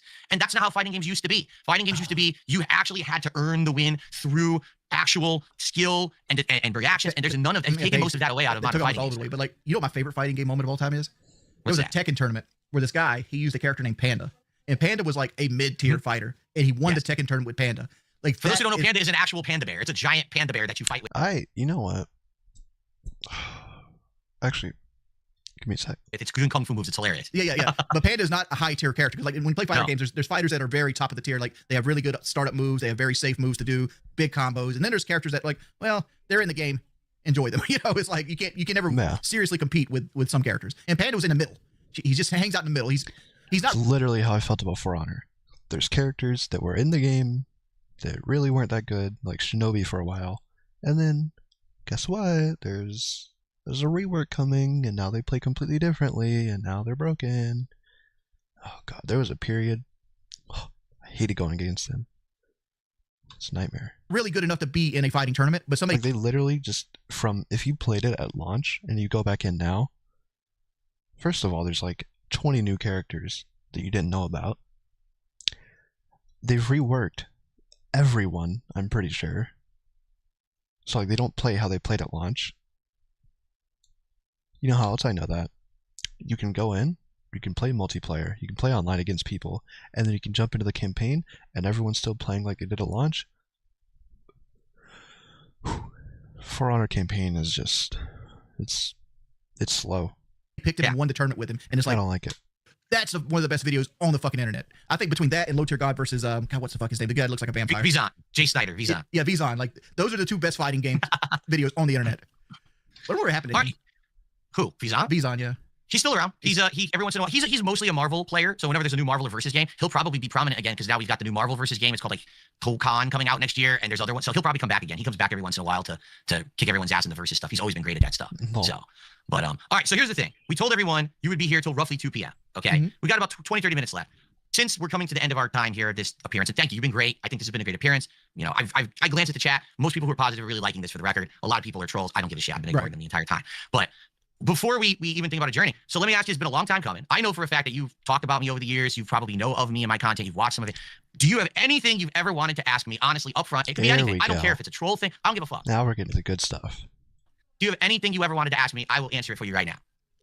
Why don't you play WWE Champions? Ooh. I did.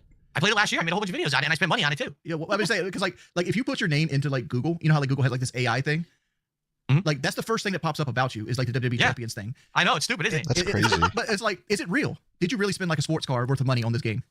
Well, the game. Let's give you a full background. The game came out in 2017. Okay, it's been out since then, so it's like over 8.5 years. The game's been out. Since the game came out, yeah, I spent a lot of money on it for sure. Because like I've seen numbers, and like I'm like these numbers can't be real. Because like people were like basing it off like your bank account leaks and everything else. It's like Phil has spent like $100,000 off this game in the last 10 years. The truth is I have absolutely no clue how much I've spent. I really don't. I never tallied it all up or whatever. But the numbers that these people use are always erroneous because here's why. The way mobile games work, there's two ways to buy in a mobile game. You can either buy directly through the mobile game, and that's expensive as fuck, or they all have ways to bypass the game and buy outside because they get the money directly, and then the Apple store or fucking Google store don't get a cut. Okay? So people who actually... Oh, this guy has loopholes for like mobile gaming, like microtransactions. That's insane. That's insane. You play these games for real, don't ever spend money in the game. So you perfected the art of getting to the slot machine. Like instead of paying the slot machine's fee, you're like, I'm gonna pay the slot machine repair guy's fee. Yeah, why on earth would you buy full price ever? You don't. And depending on where you buy, you can get credits that now. Which is now what YouTube's done too. Don't buy in YouTube because apparently they'll just upcharge you. Because for some reason my premium card thing is $20 instead of 15. Thanks, Apple. You get free shit and stuff, you know what I'm saying? So they base all their calculations on if I was a complete fucking idiot and I opened my wallet and tossed money at the game, I spent $100,000. No, I didn't spend $100,000. That's a moron that does that. You use the ways that they provide to save the money, to get the discounts, to have the character. By the way, so for example, there's an event going on, right? If you have the character from last month. It's also why I used to pay $21 for YouTube Premium a month when it's really like $14. Thanks again, Apple, you little scam artist. Was the new character in the game? You already beat the event. You didn't have to spend any money. Yeah, that's how it's built. But you're saying it's the more than $100,000, but like I'm so pissed about it. We're gonna take that. Like even if you got 50% off, that's still $50,000 out of $100,000. That's a Chevrolet Tahoe. Like you're right. You're absolutely right. And I think what it is everyone has something that they like to spend money on. No, here's right? a hard question. Everyone. Here's a hard question. What was going on in your life at the time that made you go to WB Champions to get to that point where it's like you had to do this? Like, what was the appeal of it? Like, did you like being high on the leaderboard? Did you like just being good at the game? Was it something you did while you were like inebriated? Like, what headspace are you in when you're buying like $200 worth of this stuff? It depends. Like, for example, at first, whenever you start playing something new, and there's the feeling, the endorphin rush that, oh, if I just buy something immediately, I get a bunch of the top tier shit, and now it's like a shortcut into winning. It's not like us playing console games where you want to earn it. In these games, it's literally spend to win. Everyone knows that about mobile games. It's spend to win. So you spend, you immediately get to win. You immediately get that oh, I level up the good new character. I don't care about the processing fees, all right? They're getting way too greedy. Way too greedy. Way. Ugh. I'm kicking ass. I'm beating all the game modes and stuff like that. For me, mobile games have literally never been more than just a way to have something like legit, like $15 membership, priced up to $25 for that processing fee is insane. That's insane, and it probably goes up from there. $50 is probably $60. $100 might be $120. Like, oh, it's baffling. It's baffling. Relaxing to do in the background. I never sit here and I'm like, I'm going to play WWE Champions for 4 hours straight right now. It's never happened. I'll do that, but something else is going on. I don't. Or you know what I mean? I don't knock people for spending money in games because like people spend money to entertain themselves all the time. Like that's not a knock I have. I'm just curious about the mindset that people have to be in there because people go to the bar and drink fucking $200 away. I don't give a fuck if you do that or you want to buy the new skin on Rainbow, whatever it is, whatever makes you happy in life. We're here for a short time, not a long time. People, like nothing people just have all kinds of ways of blowing money. we do actually ever fucking matters. I don't give a flying shit about going to a bar. I know it's a very popular thing. Like I can go buy some drinks, chill at home, watch YouTube. How about Discord? I could do whatever. Call some friends. Yeah, they should be illegal. Legit, they should. Because I bought an iPhone, I have to pay the Apple tax. I have to pay more for buying the same thing. Getting the exact same thing, I just have to pay more because I bought an iPhone. I fucked up because I bought an iPhone. Apparently, that's what it feels like. It needs like. I don't get it. In a long enough timeline, Hitler disappears, right? I'm just saying. Eventually, it's like I bet there's like if I ask you right now, like Chinese dictator names from like the 16th century, right? Most people don't know who they are. Eventually, long enough timeline, everything goes away. But well, I mean, it's because there's Wings. There's a reason. I just find it funny. It's like you said you play him passively and you do all this stuff, and you never. I always feel like failure is a recipe for success. And I've looked at your record, and it's something like 2,000 some wins and like 17 losses or something like that. Some very obscure number. I don't know the exact numbers, but like it's very lopsided. You have like a 95% win rate or something like that. Oh, in the game, yeah, like the game's matches and stuff. Yeah. Oh, do you know why? Because in the game you just cheat. Yeah, but did you get called up? All you gotta do? Did you like called up? So you do the same thing that you complain about in fighting games. I guess that was Wings mostly. Lottery and stuff like that because you're in clans. So if you're playing the game and you're about to lose a match, you close the app and it doesn't count. Oh, so you're a block forward. He's one of those. Never mind. Oh my god. Yeah. That's awful. The fact that he does that and still spends that much money on the game is insane. Oh, I hated you in Mortal Kombat. Yeah, literally. Have you guys ever played like online, like public games of Call of Duty Zombies back in the day? Like BO2 and before, right? And somebody would leave the game because Black Ops 3 tried to fix this, but it was still buggy. Someone would leave the game in Zombies, and it was host. It was the host of the game. It's like they just picked the first person who happened to join the lobby is now the host of your game. And if they leave that Zombies game, no matter how much time you pour into it, you can pour 5 minutes, you can pour 2 hours into it. You guys can be on round 40. You just got all set up. You got all your stuff. I guess by round 40 you've been set up, but you got all your stuff set up, trying to see how far you can go, having a great time. Someone's got to dip. The host has to leave. The game goes gray. Host ended game. And you sit there heartbroken. Why? You go back to the main menu. None of it counted. It's all gone. Not on the leaderboards. Just stripped away. You just wasted hours of your life. Like that's since day one. Like in that game, all mobile games are like that too. Like if you're about to get fucked, you, whoop, oh fuck you. It does, but in that game, wins and losses don't matter. Like no one ranks against it. I think Pokemon Go counts it still. Pokemon Go 100% still counts it. That is Low Tier God's entire career. All games should punish players. That's what For Honor. No, For Honor doesn't have that. For Honor had it to where if you hit quit in the game, then you have like a 15-minute timeout thing. I'm pretty sure. But if you like just close out, like you dashboard out, I'm pretty sure it doesn't punish you. That's right. But the difference is I do it as a casual thing for fun on the side. I'm not like, putting videos out of that shit. Yet if your internet legitimately goes out, you still get that 15-minute thing. It's so stupid. And be, and promote. Or in For Honor, if you're in a group and they happen to quit the game, because a lot of my friends used to rage, if they would hit quit on the pause thing, you all get a 15-minute timeout.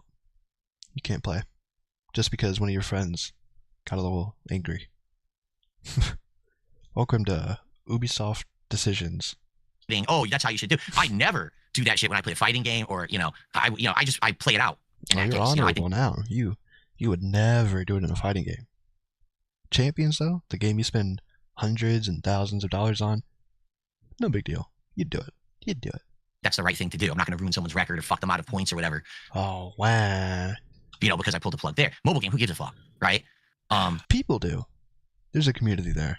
I mean, but yeah, no. Here's the thing. I will say this. Back in the day, I spent a lot more. Admittedly, I spent way too much. I've already talked about this till I was blue in the face. I know, but you asked me if I spent too much. That's what I was curious yeah, about. it's fine. I take no offense whatsoever at this. I spent too much money. I was out of control. I went through a bankruptcy, right? I went through all this stuff. I am much better today. Do I still spend money on mobile games today? Oh, go ahead. Was being part of the clan part, like you wanted to keep up with the boys and be the power spit and be the power. Sorry, Chad. I vaped and I'm a little baby bitch. For unit, like, because I figured that was part of it because you were in a clan in the game. I'm like, yeah, these guys are counting on him to be this strong all the time. And did you like that aspect of it? Is that what helped you spend? Because like there was a period. This is going to. I want to watch that now. I wonder if there's like a montage of DSP just quitting out of WWE champions, just swiping up. Like, nope, we're not losing today. Sound bad, right? This isn't going to be number 18. There's a period where you were having back taxes problems, and you did this fundraising stream, and I want to say it was $10,000. Right? No, I never raised $10,000. Never. That might have been the number you were aiming for, but whatever it is. But you got like $4,000 or $5,000 on this fundraising stream, and then that night you spent like $1,000 on WWE champions. And I'm like, what? I have no idea if that's true or not. I doubt it. That's I'm like, what makes this person make this choice? And that's the curious thing about. I don't care about all the the things like the way he said that. He wanted to admit to it, or he didn't want to admit to it, but he knows it happened. All right, you get $5,000. I can read people sometimes. That tone, 100% guilty. I'm using fake numbers here. Don't look at the numbers as like actual numbers. You get X amount of money here. You owe the IRS this amount of money. What makes you make the choice of taking this money and putting it in a third party, which is WWE champions? You understand what I'm saying? It's like, what makes that concept? It's like, you're basically, what you're asking why are you not paying the rent? Exactly. Is it the level of addiction where even though I know that there is hardcore bad consequences that I can't stop, that I would still blow the money on it? At one point it was. I'll tell you that outright. Actually, with WWE Champions, it was bad. There was another game too that I've talked about, WWE Supercard, that I played before WWE Champions. Oh my God. Remember how I was going through all the WWE games earlier? I did really like that game at first though. I'm just not into it anymore. But it was really, really fun back in the day. Like on launch, I had a field day. And that one was even worse actually, where I was dumping money into it. Like you had to pay $700 to even like participate properly in an event.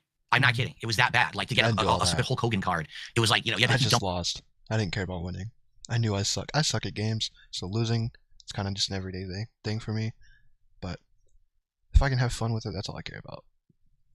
It's a real gamer, chat. It's okay to lose. It's okay to be a little loser. Dumping money to play in the event. It was insane. So you knew anyone who had the card was basically dumping insane amounts of money into this game. It was the only way to do it. In regards to the clan aspect, yes and no. Like if you're in a clan or if you're in a group or whatever it's called in one of these games, yeah, you're communicating about the game, you're talking, your clan is pumping you up. Yeah, we got to get the new character, we got to play, we got to do this. At the same time, there's a lot of like, you feel like responsibility because now when you've spent so much. That was me and For Honor. I hated the game, and for no reason, I hated the devs. But I felt pressured to buy the new characters every couple months. I was like, oh God, I don't want to pay these people anymore, but I want to play the new character because I know they're going to be broken. It's funny though. I would never buy like the currency in the game, the steel, because I had everything I wanted, like customization wise. Like I had like funny little instrument emotes, and I had like a little rainbow that would pop up whenever you fling someone over your head with like your sword in their chest or whatever. I had like a whole bunch of like funny, cool stuff. I had like Christmas themed ones. But I had so much steel in the game. Steel was the currency. I had like 200,000 at one point, right? And I don't care. Like, I'm not gonna, like, I had nothing to spend it on. I was like, is the opposite problem. I had too much of the currency in the game. So then I gave my little brother my account. I was like, have a field day. Because he played For Honor a lot too. I was like, do whatever you want. Customize whatever you want. There's a bunch of stuff. Here's 200,000 steel, which is probably $100 or $200 worth of microtransactions. I was just like, go off. Have fun.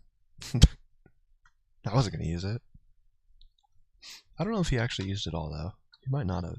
There's probably still like 50k left. They expect you that you're going to be the one who's going to spend again, who's going to get that character, and you're going to play that event, and it's going to help out your Actually, plan. The only thing I would spend it on was XP boosts, because I liked getting a high level. I think my rep, which is like, it's kind of like Call of Duty Prestige. My rep, though, was like 270, 280. I spent so much time in that game that I'll never get back. Or whatever it is for the next event. And if you don't, it's not like anyone can get angry at you for not doing it, but it just becomes a thing. It's just something you do, right? It's just what I'm doing. But like I said, that was many years ago. And I don't do that shit anymore. Like, I've been done with that for many years of overspending like that and going crazy. I do still play mobile games. And by the way, it's not WWE champions all the time. There's a few other games I casually play from here to there. Do I spend money on them? Yes, I do. It's my money. I have a right to. But I'm not stupid. I'm not doing what I used to do where it's out of control and there's addiction involved. And that's why I warned my viewers about this. When I played the game last year on streams, I was like, guys, we're going to do this pull, right? I'm going to show you the odds of actually getting something good in a mobile game. You're going to see firsthand. I'm going to spend the money to show you. Let this be a learning lesson for you, that you don't fall into this level of addiction. You're doing this shit because this is going to fuck you up. He's not wrong, but he still shouldn't be doing that himself if he's had that problem, because that kind of sounds like he's hiding it behind an excuse. It's like, don't be like me. Don't do this, but I'm going to do it to show you. I'm like, what? I don't know. You could end up in a horrible financial position because of dumb things you did. Well, you know, there's other my consequences too. Go ahead. Do you think it's ever affected in your interpersonal relationships? In regards to what, like with my wife? Not with your wife, but more so like your ex. Like do you think like it affected like your, oh no, your that had nothing to do with it at all. Okay. Zero impact on that. Yeah. In fact, it mostly got bad during the time when I was falling out with my ex. That's when it got really bad. Okay. You know, that makes sense. I've said this to my audience too. Like, there was a time period for about a year and a half where we were living together, but we weren't really together. You know what I'm saying? Like, we were more like roommates than we were romantic. And there was so much bad going on there. And that was one of the things that got me kind of hooked into spending on WWE Supercard, which was the first one that I really started spending insane amounts of money on. Yeah. But I got one more thing I want to do before I go. Okay. You're a big wrestling fan.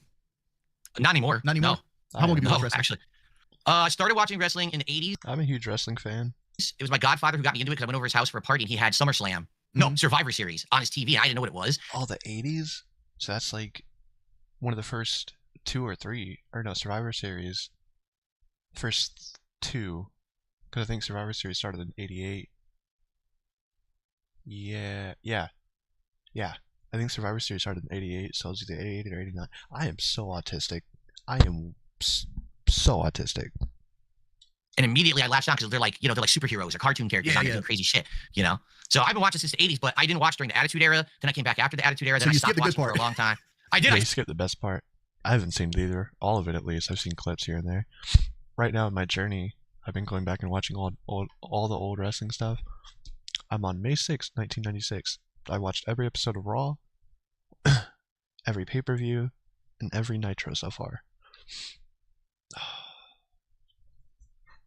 It's pretty fun. 1995 sucked, though. 96 is insane so far. Absolutely crazy. Skipped the Attitude Era, and I skipped. I quit doing Smart Guys, my wrestling commentary show, in 2014, and then I watched wrestling for like another year or two, and I stopped cold turkey, and I only just started watching again this year, only for 4 months, and then I stopped again. So No, you can't start this year. You cannot start this year. You had to have started. You're not. You can if you're like a normie, but like, new fans should have jumped on for the build for WrestleMania 40. So like last January would have been a fun time to join. Because this year's just been like a down period, kind of. I'm not gonna lie, it's been kind of mid. Like I hate saying that because there's been like good stuff, but like in comparison, have I ever checked out WCCW? Like What Culture? Or like older stuff? Or no, What Culture? I think. Wait, What Culture Championship Wrestling, or was it What Culture Pro Wrestling? If you're talking about that from like the 2010s, I haven't watched too much of it, but I know about it, and I know like they had Drew McIntyre and they had Cody Rhodes and all kinds of stuff. DX is amazing. It's one of my favorite tag teams of all time. I love both of them. Actually, I love the entire crew, like Billy Gunn, all of them. I had a 10-question quiz I had for you for But I don't know about like their 90s stuff. I know about like more of their second run in the 2000s. WWE. And I want to see how well you did on Wait, it. what? Yeah. Oh, wait, So- hold on. So I What? had a 10-question quiz I had for you for WWE. Oh, chat. You guys didn't tell me about this. You didn't tell me there was a quiz in here. I got a video for later. Hold on. Hold on, chat. I can upload this later. We're doing a video here. World Class Championship Wrestling? No, I haven't seen it. I watched the 80s WCW. Like I've seen like the all the Starcades from the 80s and all their pay-per-views, and Steve Austin was in that for a little bit with Stunning Steve Austin, but WCCW, no, I haven't seen. Alright, hold on, let's see how I do in this quiz. Chat, Wings of Redemption has a wrestling quiz for DSP, and I figured, since I'm already streaming, might as well try and do the quiz too. Let's see what we score. WWE. And I want to see how well you did on it. Come on. Go for it. Yes. I'm going to start with the easy questions, and and they're going to progressively get harder. Let's go. I'm excited. Okay. Okay. How well you think you're going to do? I think I'll get a I don't know because I don't know 70. what time period these 70%. questions are from. They're from the So I have 80s no to idea. current day. Oh, 80s? Fuck. Alright, chat. I'm happy with 60%. 80s to current day. Because that's majority. Alright? Because I know stuff about the 80s. I know a little bit of every decade. I'll don't know probably get everything. half right. Come on. All right. First question. Actually, I just want to beat DSP. First question. The pedigree is the signature move of what Triple H. wrestler? Triple H. Easy. Yeah. Triple H. That's correct. That's a correct answer. That could have been a trick question because he could have been asking about Seth Rollins too, because Seth Rollins does it a lot too. Old Triple H. Do you have any opinion on Triple H? Do you I think love he's good for Triple the H. company? It's great for the company. At this point, I have no idea. I know a lot of people don't like him anymore. They say that now he's in a position of power, he's ruining everything. But He's in a position. It's not him. It's TKO. But people don't want to blame TKO because they don't have a figurehead to hate. I'm not really following in the last couple of years. Just Triple H gets way too much hate today. 4 months I followed. So I don't know. Back in the day, everyone hated him because he controlled the company basically. Married Stephanie, and then he was always on top. I thought it was always a He's Keemstar always on top. Get it? move, the whole Stephanie McMahon test, because like I was watching wrestling when Tess was like going to marry Stephanie McMahon, and all of a sudden Triple H married her behind the scenes. But realistically, Tess was never in the running. They were trying to push him up the card. Yeah. 100%. Yeah. Yeah, I that don't know kind of too stuff. much. I've heard that story though. I don't know too much like detail wise. Yep. All right. So let's here's two. the second question: Who Yeah. was the first ever WWE Universal Champion? Universal, Finn Balor, because Universal's the one from they formed in 2017, I think. I'm pretty sure that's Finn Balor. Oh, Universal Champion. I That's don't when I think that's after he stopped watching, because he said he stopped watching in 2014. It might have been. Was that Finn Balor? Let's go. No. And then he lost the title right away? No. No, I don't remember that. No. What do you mean with Universal? No. Chris Jericho. Chris Jericho. Universal? No, that one can't be right. That one cannot be right. Really? Chris Jericho. I didn't even know that. Unless they had one, like a Universal title, in like the 2000s that I didn't know about. Then yeah. I Okay. had no idea. All right. Who was the very first WWE champion? Ooh, WWE. See, this is a trick question. Because are we including WWF? Are we including all that? I don't know. The Rock? Period. Like Federation and everything. Who is the Federation and everything. Buddy Rogers? I don't know how far back it goes. Okay, since we're doing everything, I'm going to say Bruno wasn't first. Or was he first? No. This feels embarrassing. I'm going to go with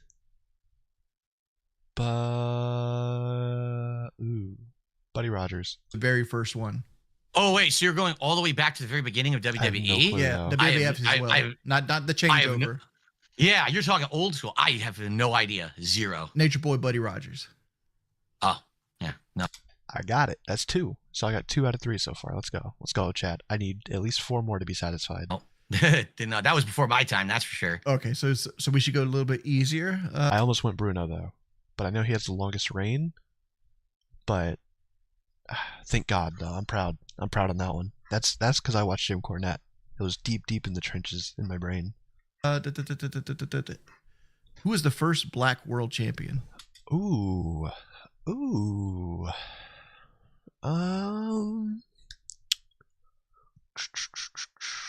World champion. So is that including like? Okay, maybe that's just main title. Booker. Oh God, I feel like I'm forgetting somebody. The Rock, maybe? Is The Rock?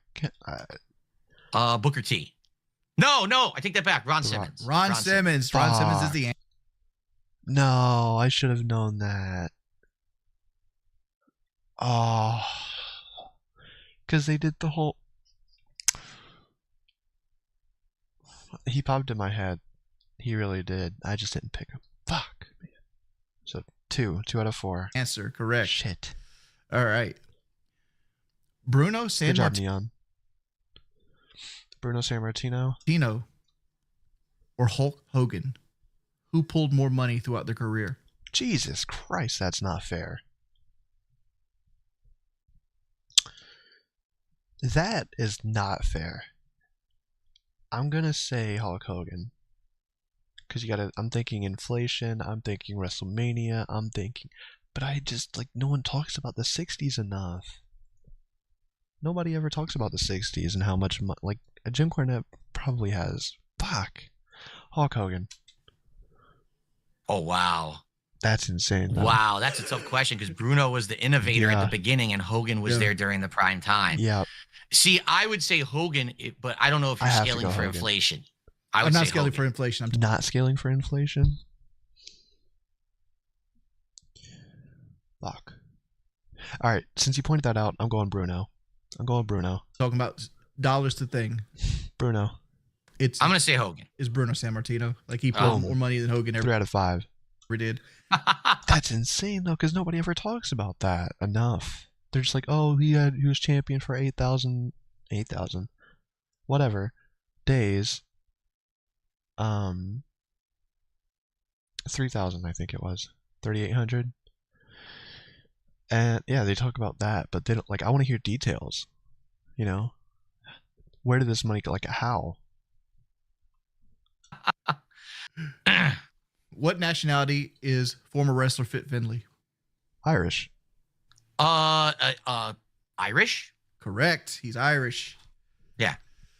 That's 4. Come on, 2 more. All right. Now that he's known as Triple H, what is the ring name of the wrestler signed in 1995? What was his original name? Hunter Hearst Helmsley. No. Oh, wait. Is this WCW or is this WWF?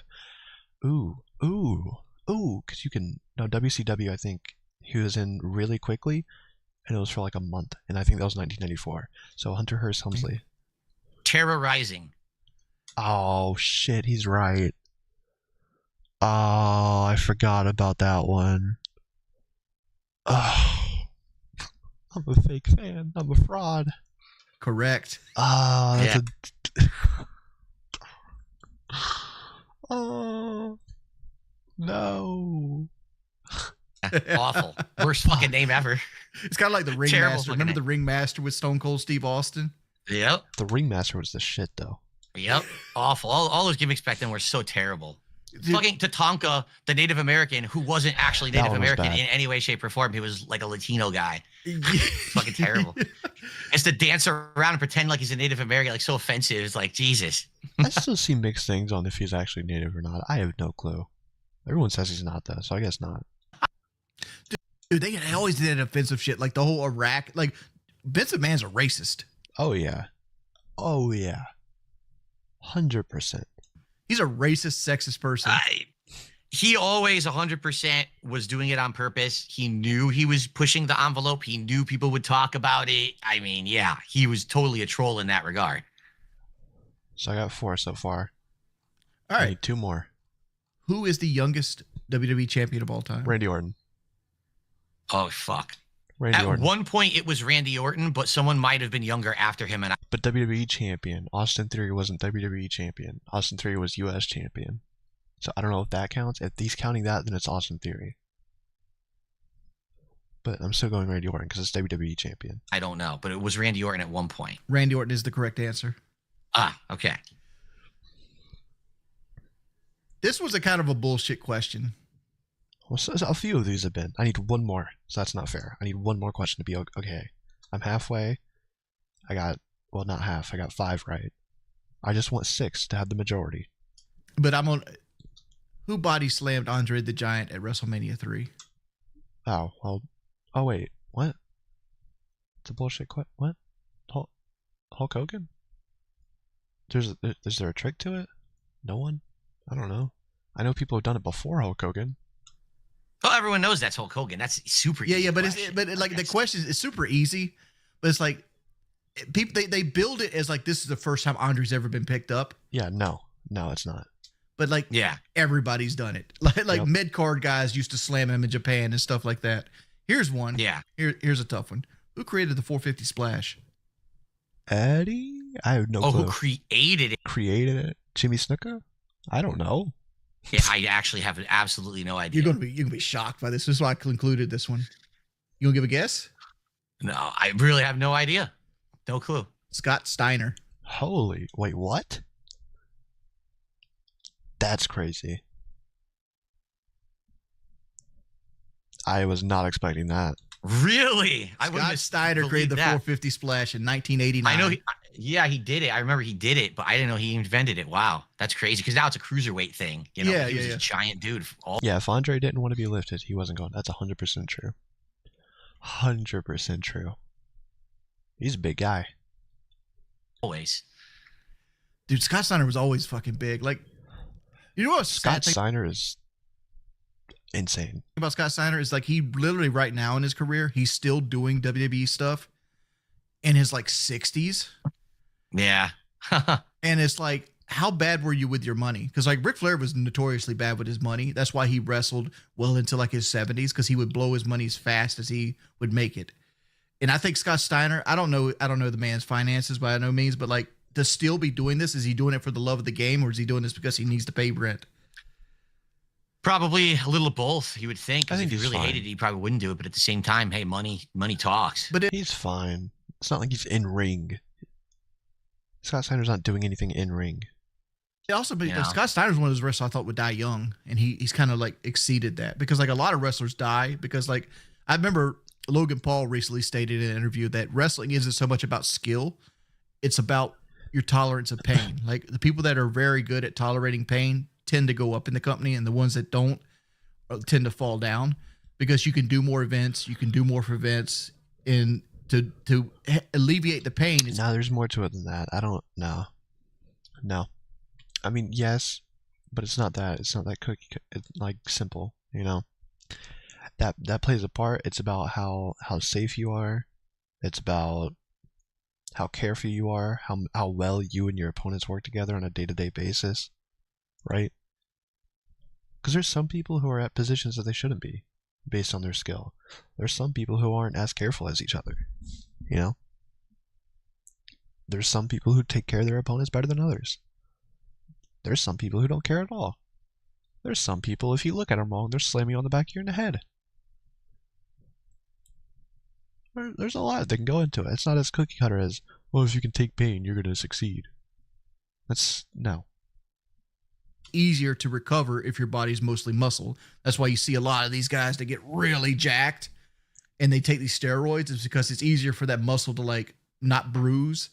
And Rick's been doing, he's everywhere. He was on AEW last year. He had the energy drink thing. He had like 4 crypto things. He had a podcast he was doing. Then his co-host got mad at him, and then he quit. I don't know if is he still doing a podcast? I don't know. I don't know what Rick's doing these days, but he was doing a lot.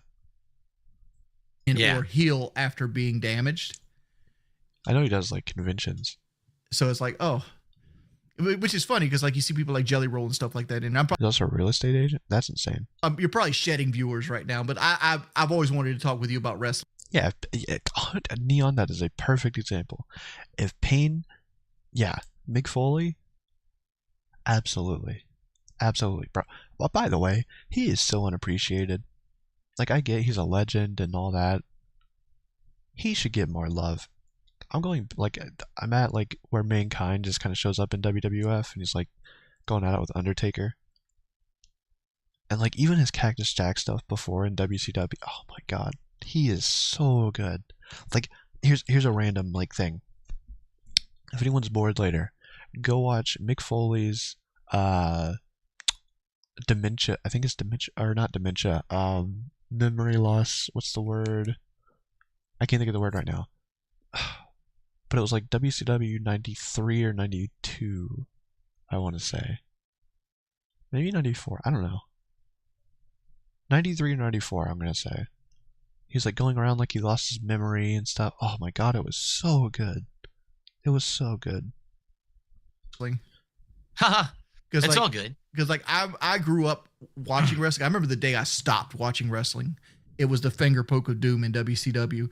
Where like Kevin Nash had just beat Goldberg and ended the streak. Spoilers. Like, no match. They were the leader. They were in.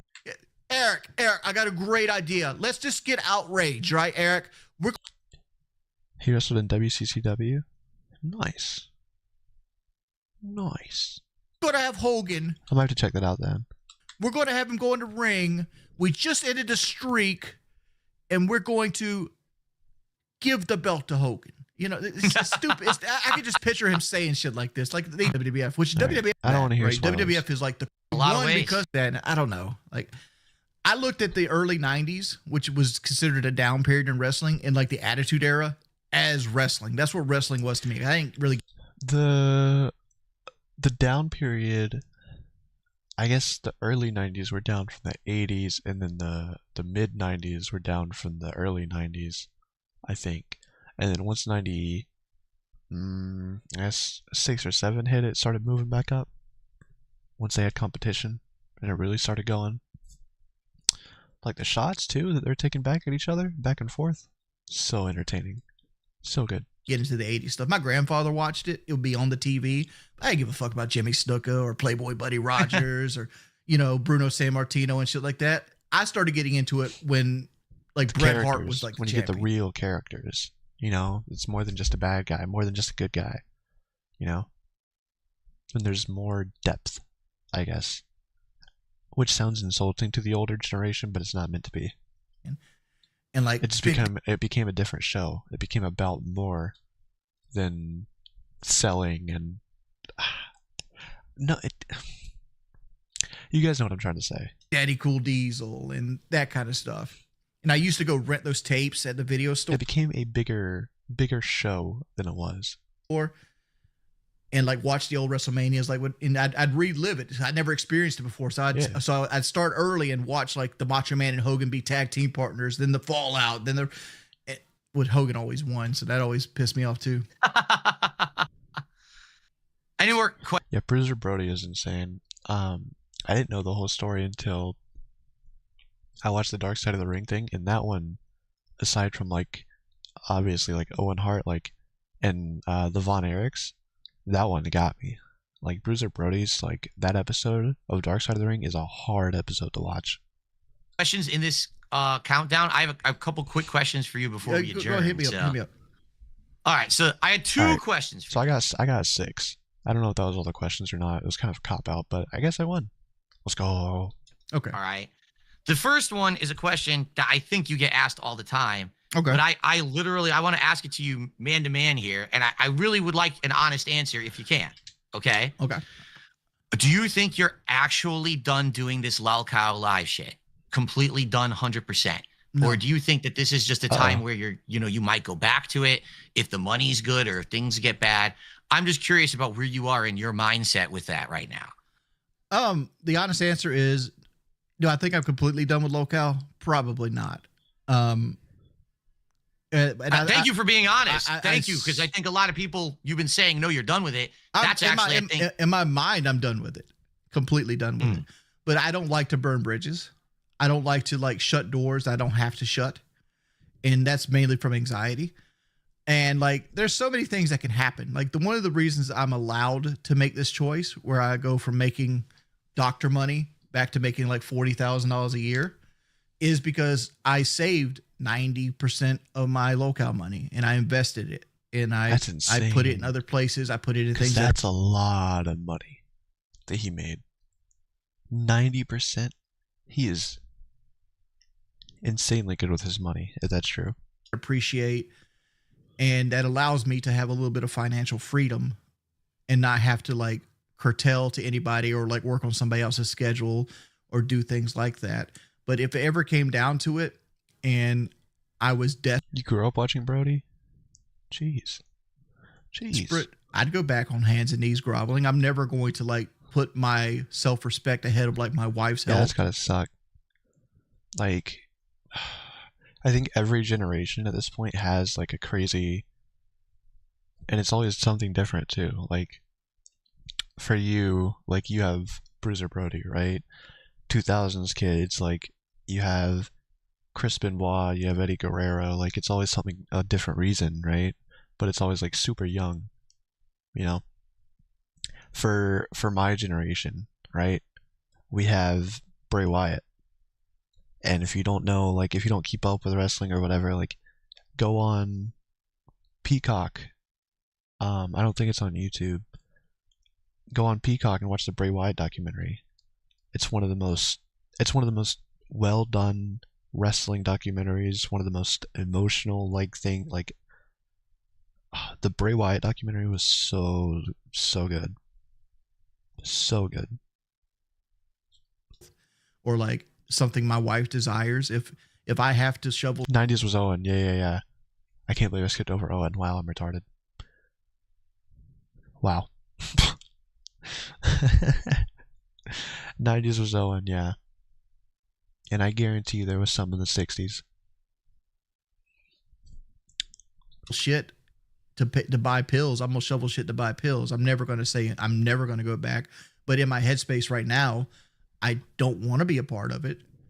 Not because of anything or not. That's smart. Smart on Wings. Because I dislike anybody, but I just find it it doesn't fit my mental health. That's the end of it all.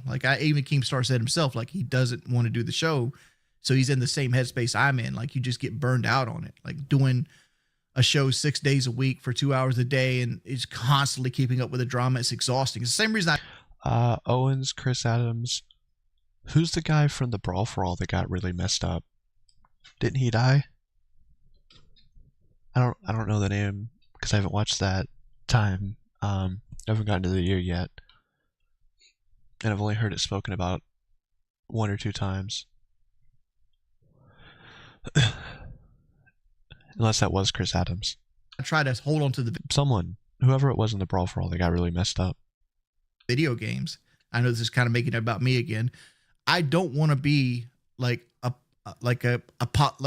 dude that's left wing or right wing and doing politics and news. Because first off, it's another saturated market, and second off, I don't even it is saturated, but it is fun to hear Wings talk about politics and stuff. But honestly, you can do, and this is what I was telling other people the other day, you can do stories and different news stuff without doing politics. There's so much stuff I still see on Twitter that piques my interest. I just haven't been streaming. But if I was doing a news show or whatever, you know, that's what I like. There's all kinds of stuff you can cover. It just makes you depressed to watch the news all the time. True. So it's Sure, like, very true. Yeah. Very true, especially in today's world. Oops. How crazy shit has gotten. So let me ask you this then. This is a follow-up question. Honest question, a few weeks ago, well, at this point, it was like a month and a half ago. Holy shit, how time flies. When you had messaged me to talk to me about it and say, you know, about possibly appearing on my show and stuff, 100% honest answer, was that because you had had a change of heart, you had come out of this depression era, and you wanted to do it? That's what I thought. That's exactly what I thought. And the thing, I'll say this publicly, all right? I don't have any ill will towards Keem at all. I don't. I really don't give a shit about anything he does anymore. Like I used to. I used to be a... Ooh. Godfather Steve. Was it Steve Williams? I think it's Steve Williams I'm thinking of. I think did he end up in like a wheelchair or like die? Did he die? I don't know. I thought he died. Like around that. Maybe it like ruined his career. I don't know. But I remember him being a big part. Hater, right? I used to dump on this guy and say, I hate your content. But I wish him all the success in the world. I really do. But I would have thought that by now, he would have known the kind of guy that I am and the way that I operate, that if he had come to me and said, hey, let's plan something, let's have you on the show, let's do this, then I might have considered it. But the fact that he had you and Boogie come out to do it, isn't it crazy? Like, actually, I can't say that because I'm not caught up on locale. I'm on Sunday's 8-hour stream, so I can't even say anything. Have they talked about this on locale though? Like, how does he not know yet? I mean, how many interactions have we had where I've told him I'm an honest guy, you got to be upfront with me, you got to be transparent with me, and then hamstring tear? Okay. I don't know why I thought it was more. I'll consider shit. Unless it was never healed. I don't know. Let me be the lapdog here. I'd have to rewatch the Dark Side of the Ring on the Brawl for All. Which I might once I get to it. I'm a couple weeks off of the curtain call. I'm excited. Assume Keem just sits around drunk all day. He doesn't. He's got a lot on his plate. No. Like he does, like he still does Drama Alert on 2 platforms. Yep. He's always trying to 2 platforms. What's the other one? I know Snapchat. Where else does he do Drama Alert? I guess Twitter. But I don't know how much I know Gino does that. Launch something. He has Happy Punch he's got to work with. He has to do the boxing stuff. Then he has Locale Live, which is it is what it is. It's an amalgamation of whatever, right? And there's constantly people begging for his time and attention every which way but loose. So like if he can except if he can outsource something, he usually does it. Not because he doesn't want to do it. He does like, well, I'm too good to talk to Phil. It's just like it's one more thing he has to do during the day. And if he can go like, hey Jordy, you've been talking to Phil. Go ask Phil if he'll be on the show instead of reaching out. And I know you want the interpersonal touch, but that's the real juxta of it. Like people want me to talk bad about Keemstar. I'm not. I mean, every person makes mistakes. Every person's judgment is based on their own world experience. And Keemstar always thinks he's doing the best for him and his friends, even though it's not always the case. I like Keemstar. I can still consider Keemstar my friend. I don't think he's the baddest person that people make him out to be. Right? I agree. I'll say this right now, like Keemstar out of versus anybody else in the YouTube world has always been more friendly to me and has always made me money every time I've walked around him. And I feel like he's very, very loyal when you get into the inner circle. And I don't think his intentions are ever bad. They just sometimes turn out bad, you know? I have so few actual interactions with the guy. I don't have much to really say. You know what I mean? Like I've tried to stay away from it. I don't like the drama. I don't want to be involved with the drama. A lot of people thought today. I mean, you don't want to be in drama. You'd probably stay away from the guy who runs a show called Drama Alert, right? Right. Hey, that this is drama, what we're doing right now. I don't think this was drama. I think this was just a fun conversation between 2 guys, but I don't want to be sucked into that vortex. As much as there is a hurricane blowing around me of all my detractors, I'm just in the center being my own thing. And that's what I mean. Like, I don't want to do lolcow shit. I don't, and Keem keeps thinking that I want to, or that I want to make money doing it. I don't, and it's like, I don't have any ill will towards that guy, but he has to understand that if he wants to actually talk to me, he has to talk. It's not. I don't know. I can't say that you made a mistake not jumping on it, but we made a lot of money. Oh, I believe you. Yeah. I don't think he cares about the money though, from what it sounds like. I believe you, but here's the difference between you and me, and this is fine because we're different people, and that's the good thing about life is that different people are different. That's what makes life special, right? That not everyone's exactly the fucking same. You went on Lalcow, you did a lot of crazy shit, embarrassing shit, you made a ton of money doing it. At the end of the day, you're happy. You saved all the money. You're in a good spot. It allows you to do whatever the fuck you want right now. Good on you. I say thumbs up to you. I'm the kind of guy, if I went on Lalcow and I did a bunch of embarrassing, stupid, fucked up shit and I made a lot of money, I would fucking hate myself and I'd be depressed to shit. It would affect my personal life with my wife. I would not be able to go back on stream with my viewers and do what I do. I would actually feel like I ruined everything because I've put so much time, effort, and just... If he's telling the truth here and being actually truthful, I'm not going to go through his streams and make sure. I don't care. Then good on him. If he's not, whatever. But for what he's saying, if he doesn't care about the money, he doesn't care about the money. If he knows it'll ruin his relationships with his chat and his relationship with his girlfriend or wife or whatever and his family, and don't do it. Smart. A lot of morality into what I feel like I do, that to then degrade myself to then just make a quick buck, I couldn't do it. And I understand that not everyone's like me. And I'm not going to hold you to a standard or anything. That's fine. Listen, you did good for your family. I'm proud of you, dude. I am. Because I know things weren't going good. And all of a sudden you did that shit. And you it probably took an intense amount of fortitude to go through the shit that you went through on that show to make that kind of money. I can't do it. I would actually lose my fucking mind. I would hate everything about it. I'm a fat person and my wife's a cancer survivor. And in my head, we're going to get sick.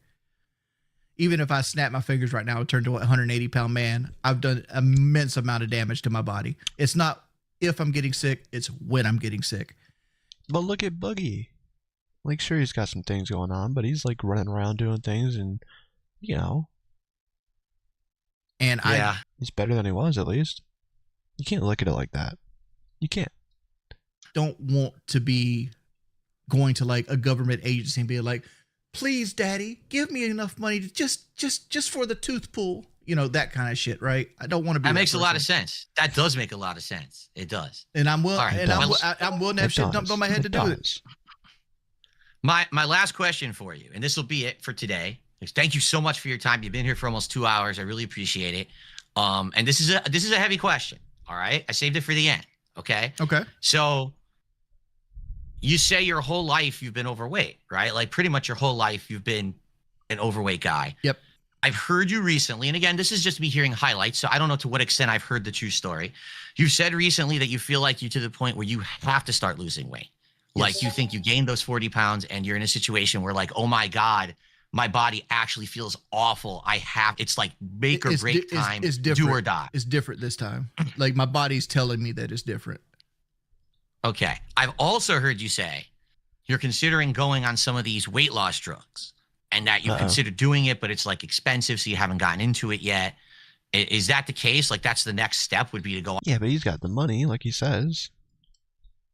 That's not the issue. On some of these drugs. I've already been on them a couple times and they worked.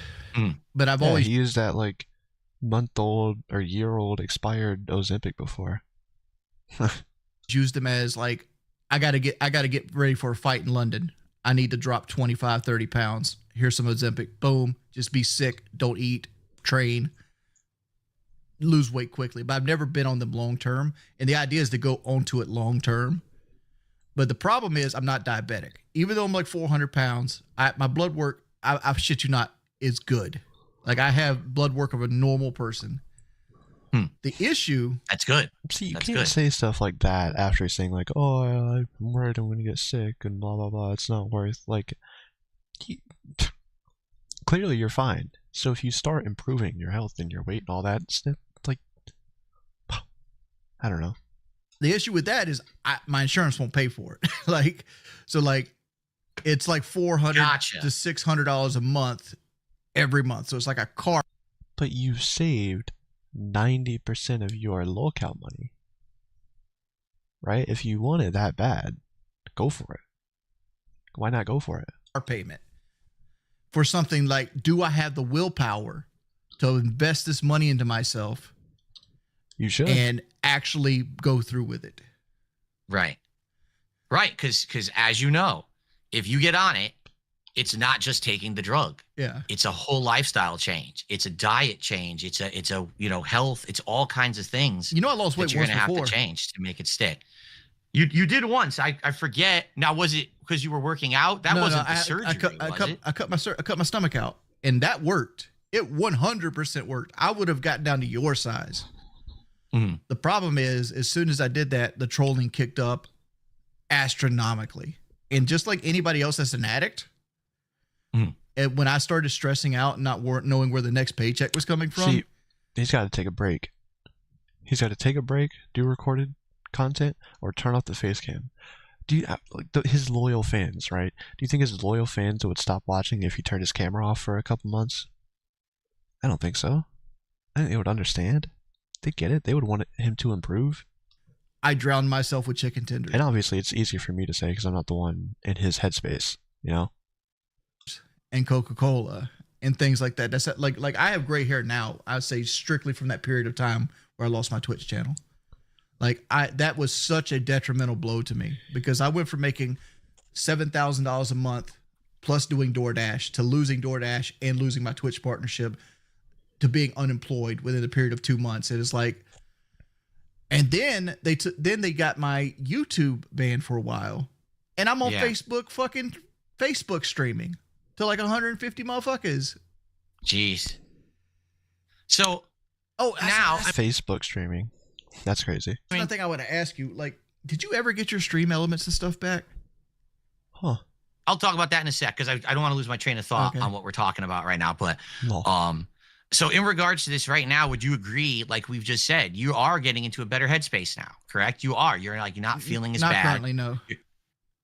So you're not in a better headspace. No, I'm depressed right now. Like I'm literally sleeping 15 hours a day. I was asleep right before I woke up here. Wow. Like, my whole day is sleeping and playing Battlefield right now. It's like, the thing is, I'm going to be honest with you. I don't think you're a bad person. I actually don't. And a lot of people say you are. I don't think you are. No. I just think that it's a lot of situations, a lot of shit that happened because it's very similar to shit that's happened to me. You know what I mean? Yeah. And I am now at a point in my life where I've actually turned a lot of things around, which is great.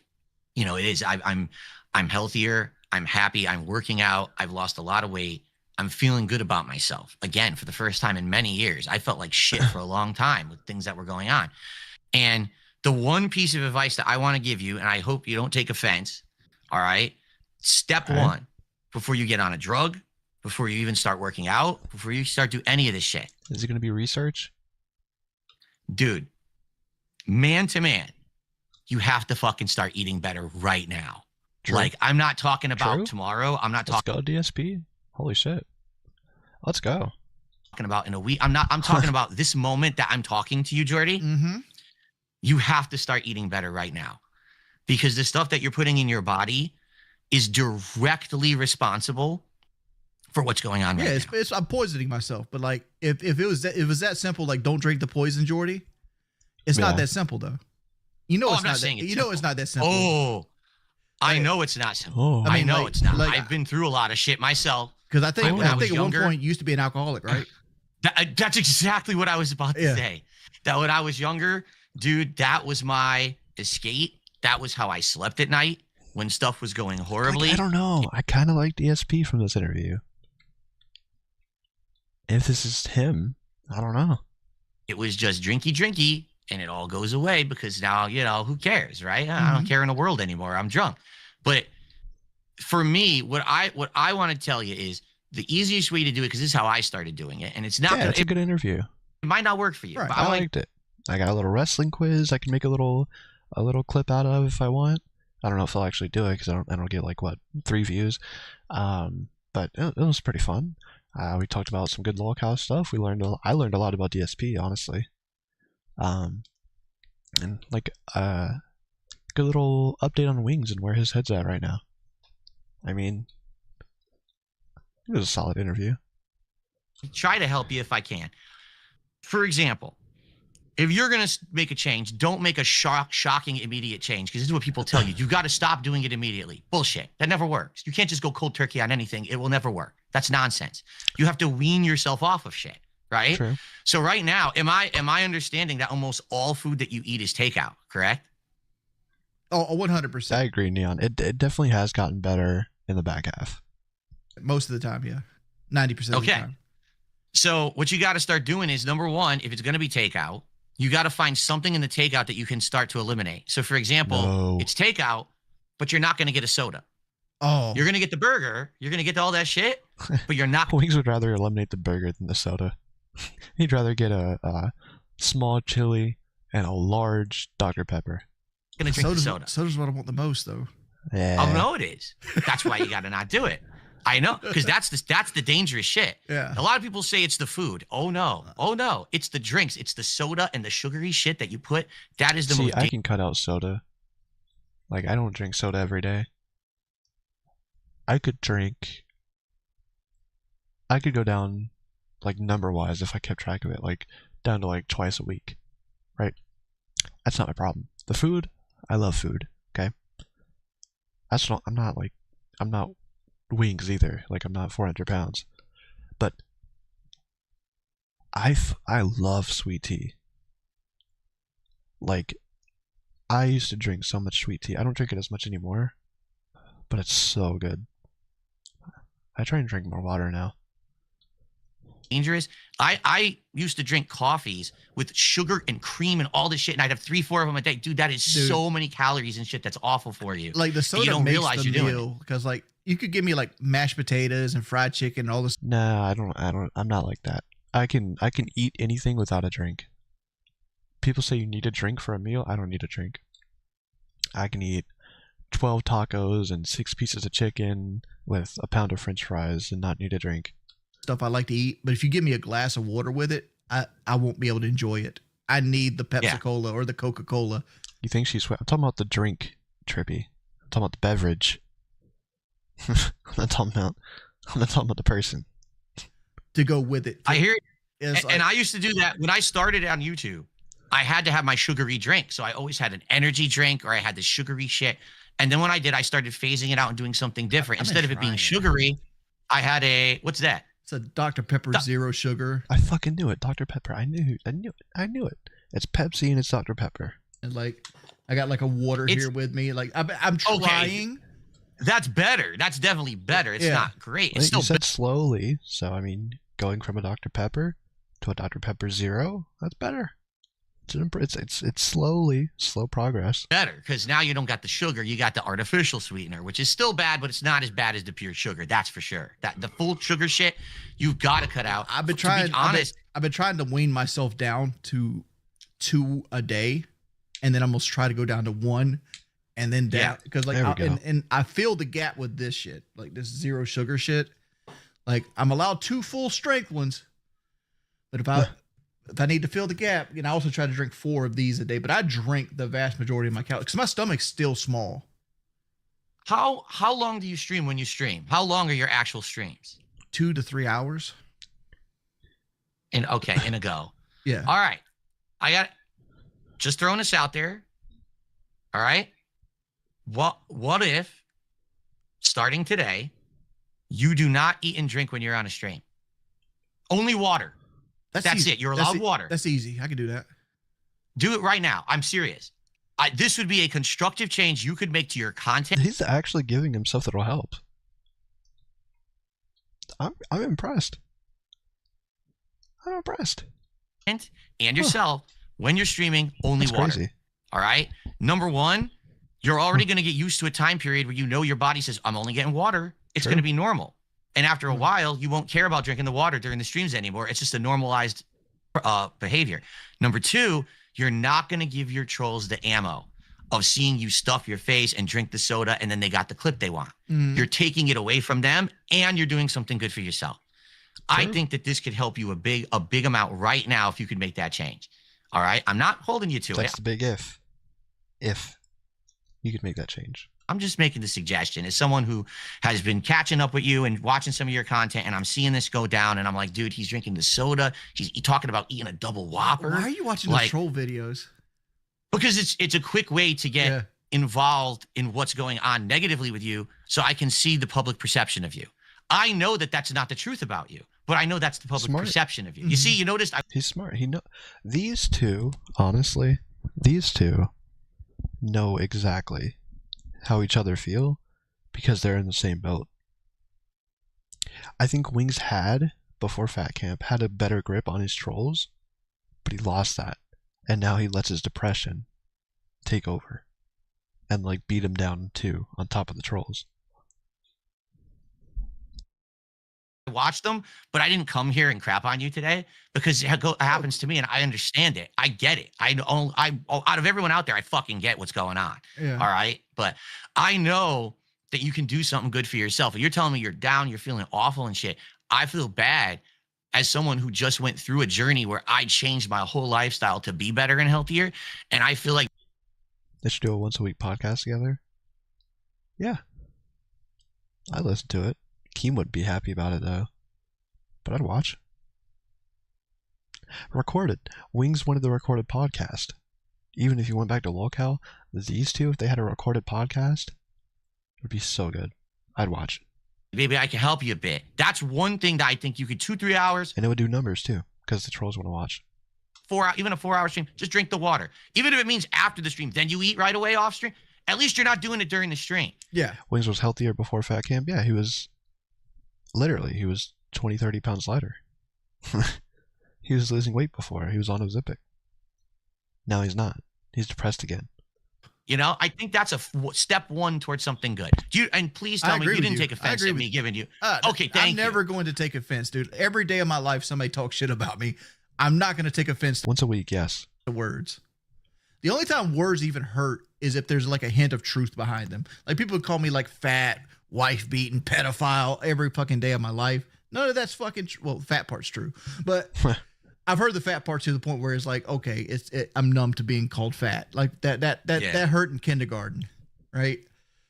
But I know. but and when me there's too, like when there's truth to it, like Wings, you're gonna die penniless and broke on the government. That would hurt my feelings, like because like that's the fear I have, and that's me giving them ammunition. And I work towards not that. Exactly. So I was just gonna say the good thing is that's not gonna happen to you. Yeah. It's not. And that's something to be proud of because you could have been in that position and you're not. And that's something, you worked hard, you went through hell to do it, but at least you're not in that position. Me too. I went through a lot these last couple of years. We didn't even get to that. And we're out of time for today, but maybe we'll do this again sometime and we can talk about more stuff. To answer your question, your last question. Please do it. Question there. In regards to getting banned from everything, I'm pretty much still banned from everything, but basically I can never take a transaction through any of these third-party services whatsoever. Like they won't allow me to take any income from, like no one can send me a tip and it's linked to say Dream Elements or whatever, and then the pop-up happens. That's crazy. So all I have accounts where, did you notice I manually do half my shit? It's because when people say stuff to me, Phil, why do you manually control your streams? I didn't. Well, and now I have to. I'm manually doing all my shit because I have to. When you're on the slideshow, got me banned. When you're on the slideshow, I noticed that a $2 thing popped up and it played a sound. And it looked like Streamlabs. There is. Let me put it this way: you can still find a way to use them without having transactions through them. As long as there's no actual money going through the service, you can still use the service. But I think I know what you're meaning. I don't want to say it out loud. I think I know what you're meaning. The thing is, they don't want to get involved with money for someone who they think is either involved in trolling or some kind of underhanded activity. Dude, I got to see what got me banned. You know what got me banned? They sent an email to them stating that I was a pedophile ringleader and that I was laundering money through their service to like entrap children, and they believed this shit. They believed this shit and just banned me. And it's like I appealed the ban. Another video idea for someone who's not as lazy as me, that like the deep ins of Streamlabs and like the people they banned, like all the IRL streamers and like troll, like Wings and people like him, that'd be another good video. And they gave me no information, like, no, you're still banned, which I understand. They don't want to deal with it. They don't make any money off me other than if I buy a membership from them, right? Right. And so it's like, to them, who cares? Yeah, Sweep fuck them under you. the rug. Who gives a shit? Yeah, Yeah. exactly. It's so trash. With me, what they did is they went back to my origins, like my early content, and they found some of my most risque commentary, and they edited it together to make it look like it was today. Like they actually updated the fucking videos to make it look like it was more modern and shit. And they sent it to everyone. They sent it to Twitch. They sent it to all the fucking, they sent it to Teespring, which is why I lost my merch. They sent it to everyone. It's the same package. I only know because someone who fucking worked for Twitch sent it to me after the fact and said, are you aware that this is what is getting you banned all over the internet? I was like, no, this is insane. And, you know, there was someone who liked me and who worked at Twitch and said, just so you know, this is what just happened. Unreal. You know, it was from 2010 and it was like 2021. And they got me 11 years later. They got me banned from everything. It's like, are you insane? I don't do this shit. That's crazy. Like, this is not me. I still don't know I got banned from Twitch. I still don't know. Yes, you do. You said it over and over again. At least you say that's why you think. They said I broke the contract from like Article 5, 15 of some dude. I signed a Justin TV contract. I didn't sign a Twitch contract. My shit said Justin TV on it. Way back then, exactly. And it's like, you think I kept that contract 10 years? You know what the worst part about it is I got my 10-year like Twitch partnership shirt the same week I got fired. The same week I got fired. I still have it. Oh, nice. I thought about putting it back here on the background somewhere. Just put like Twitch partner 10 years. Just as like, and people are like, why don't you go? Because YouTube is real. Like Am I still affiliated on Twitch? I think I am. If I am going to start doing gaming streams over there. Because I do want to do some gaming streams. And only because I'm already like set up and affiliated. I'm not a partner because I don't pull 75 people. But I might go stream on Twitch occasionally. Let's see. Last live 3 years ago. Fantastic. Time I've had an issue with YouTube, they've held my back every single time. I have 5 people at YouTube at this point I can contact. I don't know if I'm partnered anymore actually. Shit. That's not helpful. Fuck. Stream manager. Sorry, chat. That's cool. And it's like, I did at one point, but not anymore. I did, you know, now they're all fucking. Oh, yes, we are. We're still affiliated. We didn't lose it. Let's go. Fired and laid off and shit. But I wish I had one, but it is what it is. I'm partnered where? No, I'm affiliated on Twitch. It's basically like being monetized on YouTube, so I can still get subs and bits and stuff like that, like ads on my streams. It's basically like being monetized on Twitch, but I'm not partnered. I want to be affiliated on Kick too, but I don't feel like doing the streaming grind on Kick. I don't know if it's worth it, and I don't even know if enough people would translate over there, so it's probably not even worth it. You've been affiliated on Twitch since I think I have been since, oh no, actually only since 2021, I think. Because I used to be a little squeaker and nobody wanted to watch me. 2018, yeah, nobody wanted to watch me back then. I was a loser kid. good. Like, I don't really have issues with YouTube either. Like, I never have an issue. And I didn't never like think to do like, oh, you can just put an account and a tab and all that. Like, I didn't do all that. You on YouTube. It's always someone else. It's always someone else gets a bug up their ass about something stupid. It's never YouTube. YouTube's always okay, or they're cool, or it's like, you know, oh, we're letting you know that this happened. We're gonna age restrict something or whatever. It's never like, oh, you're banned and we take everything away. Like, why would they do that? It's crazy. They don't act like that, luckily. So Luckily. All right, Jordy, I want to say thank you. I think this was a great 2-hour conversation, wasn't it? Did you enjoy yourself? Yeah, I knew I was going to enjoy myself. I didn't come here with like ulterior motives to try to fuck with you. Right, and the same thing here. Like, people were like, "Is he gonna destroy Wings or whatever?" I think I asked some interesting questions that people enjoyed the answers to, and we had a good conversation. But at the same time, it was cool just to hang out. And what I'm gonna do, of course, is what I always do: is what did people like, not like? We'll see how people react. Go for Smart it. question. I'm gonna upload it right now. I mean, actually, this is live. I'm just gonna make this an archive stream where it's just gonna be 100% available on this channel immediately. So, and you can upload it to yours, no problem at all. And I think it was great. And again, feedback from your viewers, my viewers. Did everyone like it? Would you like more? I'm down for this kind of conversation. This is the kind of stuff I like to do because, make it a weekly thing. Notice it was us just talking, having a good time about anything. There was no fucking drama. It's not, oh, this nasty shit about you here and going at each other. Who the fuck cares about that shit? We're tired. Everyone does that shit. It's boring. Dude, you had that one interview with those stupid dudes. God, what? Stuttering Craig was his name? Yeah.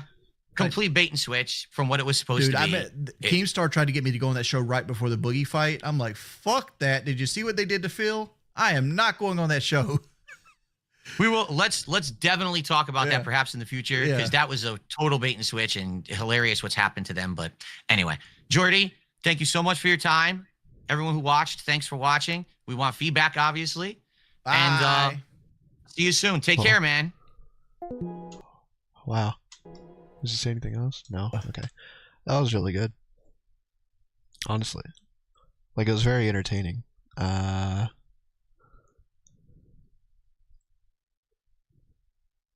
Yeah. Sorry, I was typing my comment. That was pretty good. Lolcow wise, I don't know when the next catch-up stream will be because I'm not... It's like very different content right now compared to like the drama stuff that we used to talk about. Yeah, I'm glad I streamed. I want to stream more. I just gotta find things to talk about and stuff like that. I'm hoping to be back a little bit more consistently. I know I say that all the time. We'll see if I mean it this time. Because I want to do more music recording reactions. I want to do that like consistently. Because those usually seem to do good on my channel. And then I think we're just gonna leave the gaming stuff to Twitch or maybe Kick. And then whatever videos like Twitch or not or whatever reactions I want to do, I'll stream, I think. But music stuff will be videos. Any rant video I might do. And then there's some other stuff I'm thinking about doing with like video game like topical things. I don't know. We'll see. We shall see. But I'm gonna try. No promises though. Denmark is kind of funny. He can be. I think he's really annoying though. It's I don't know. I get how he's entertaining though. But chat, I think it was a pretty fun stream. I think I'm gonna head out for the day. Maybe I'll be back tomorrow, maybe not. Probably not tomorrow, I don't know. But we'll see. Maybe tomorrow. I might record something tomorrow and then upload it like this weekend. We'll see. Either way, thanks for hanging out, watching the interview with me. And I will see you guys soon. It won't be another 2 months, I can promise that, at least. See you, chat. Keep an eye out.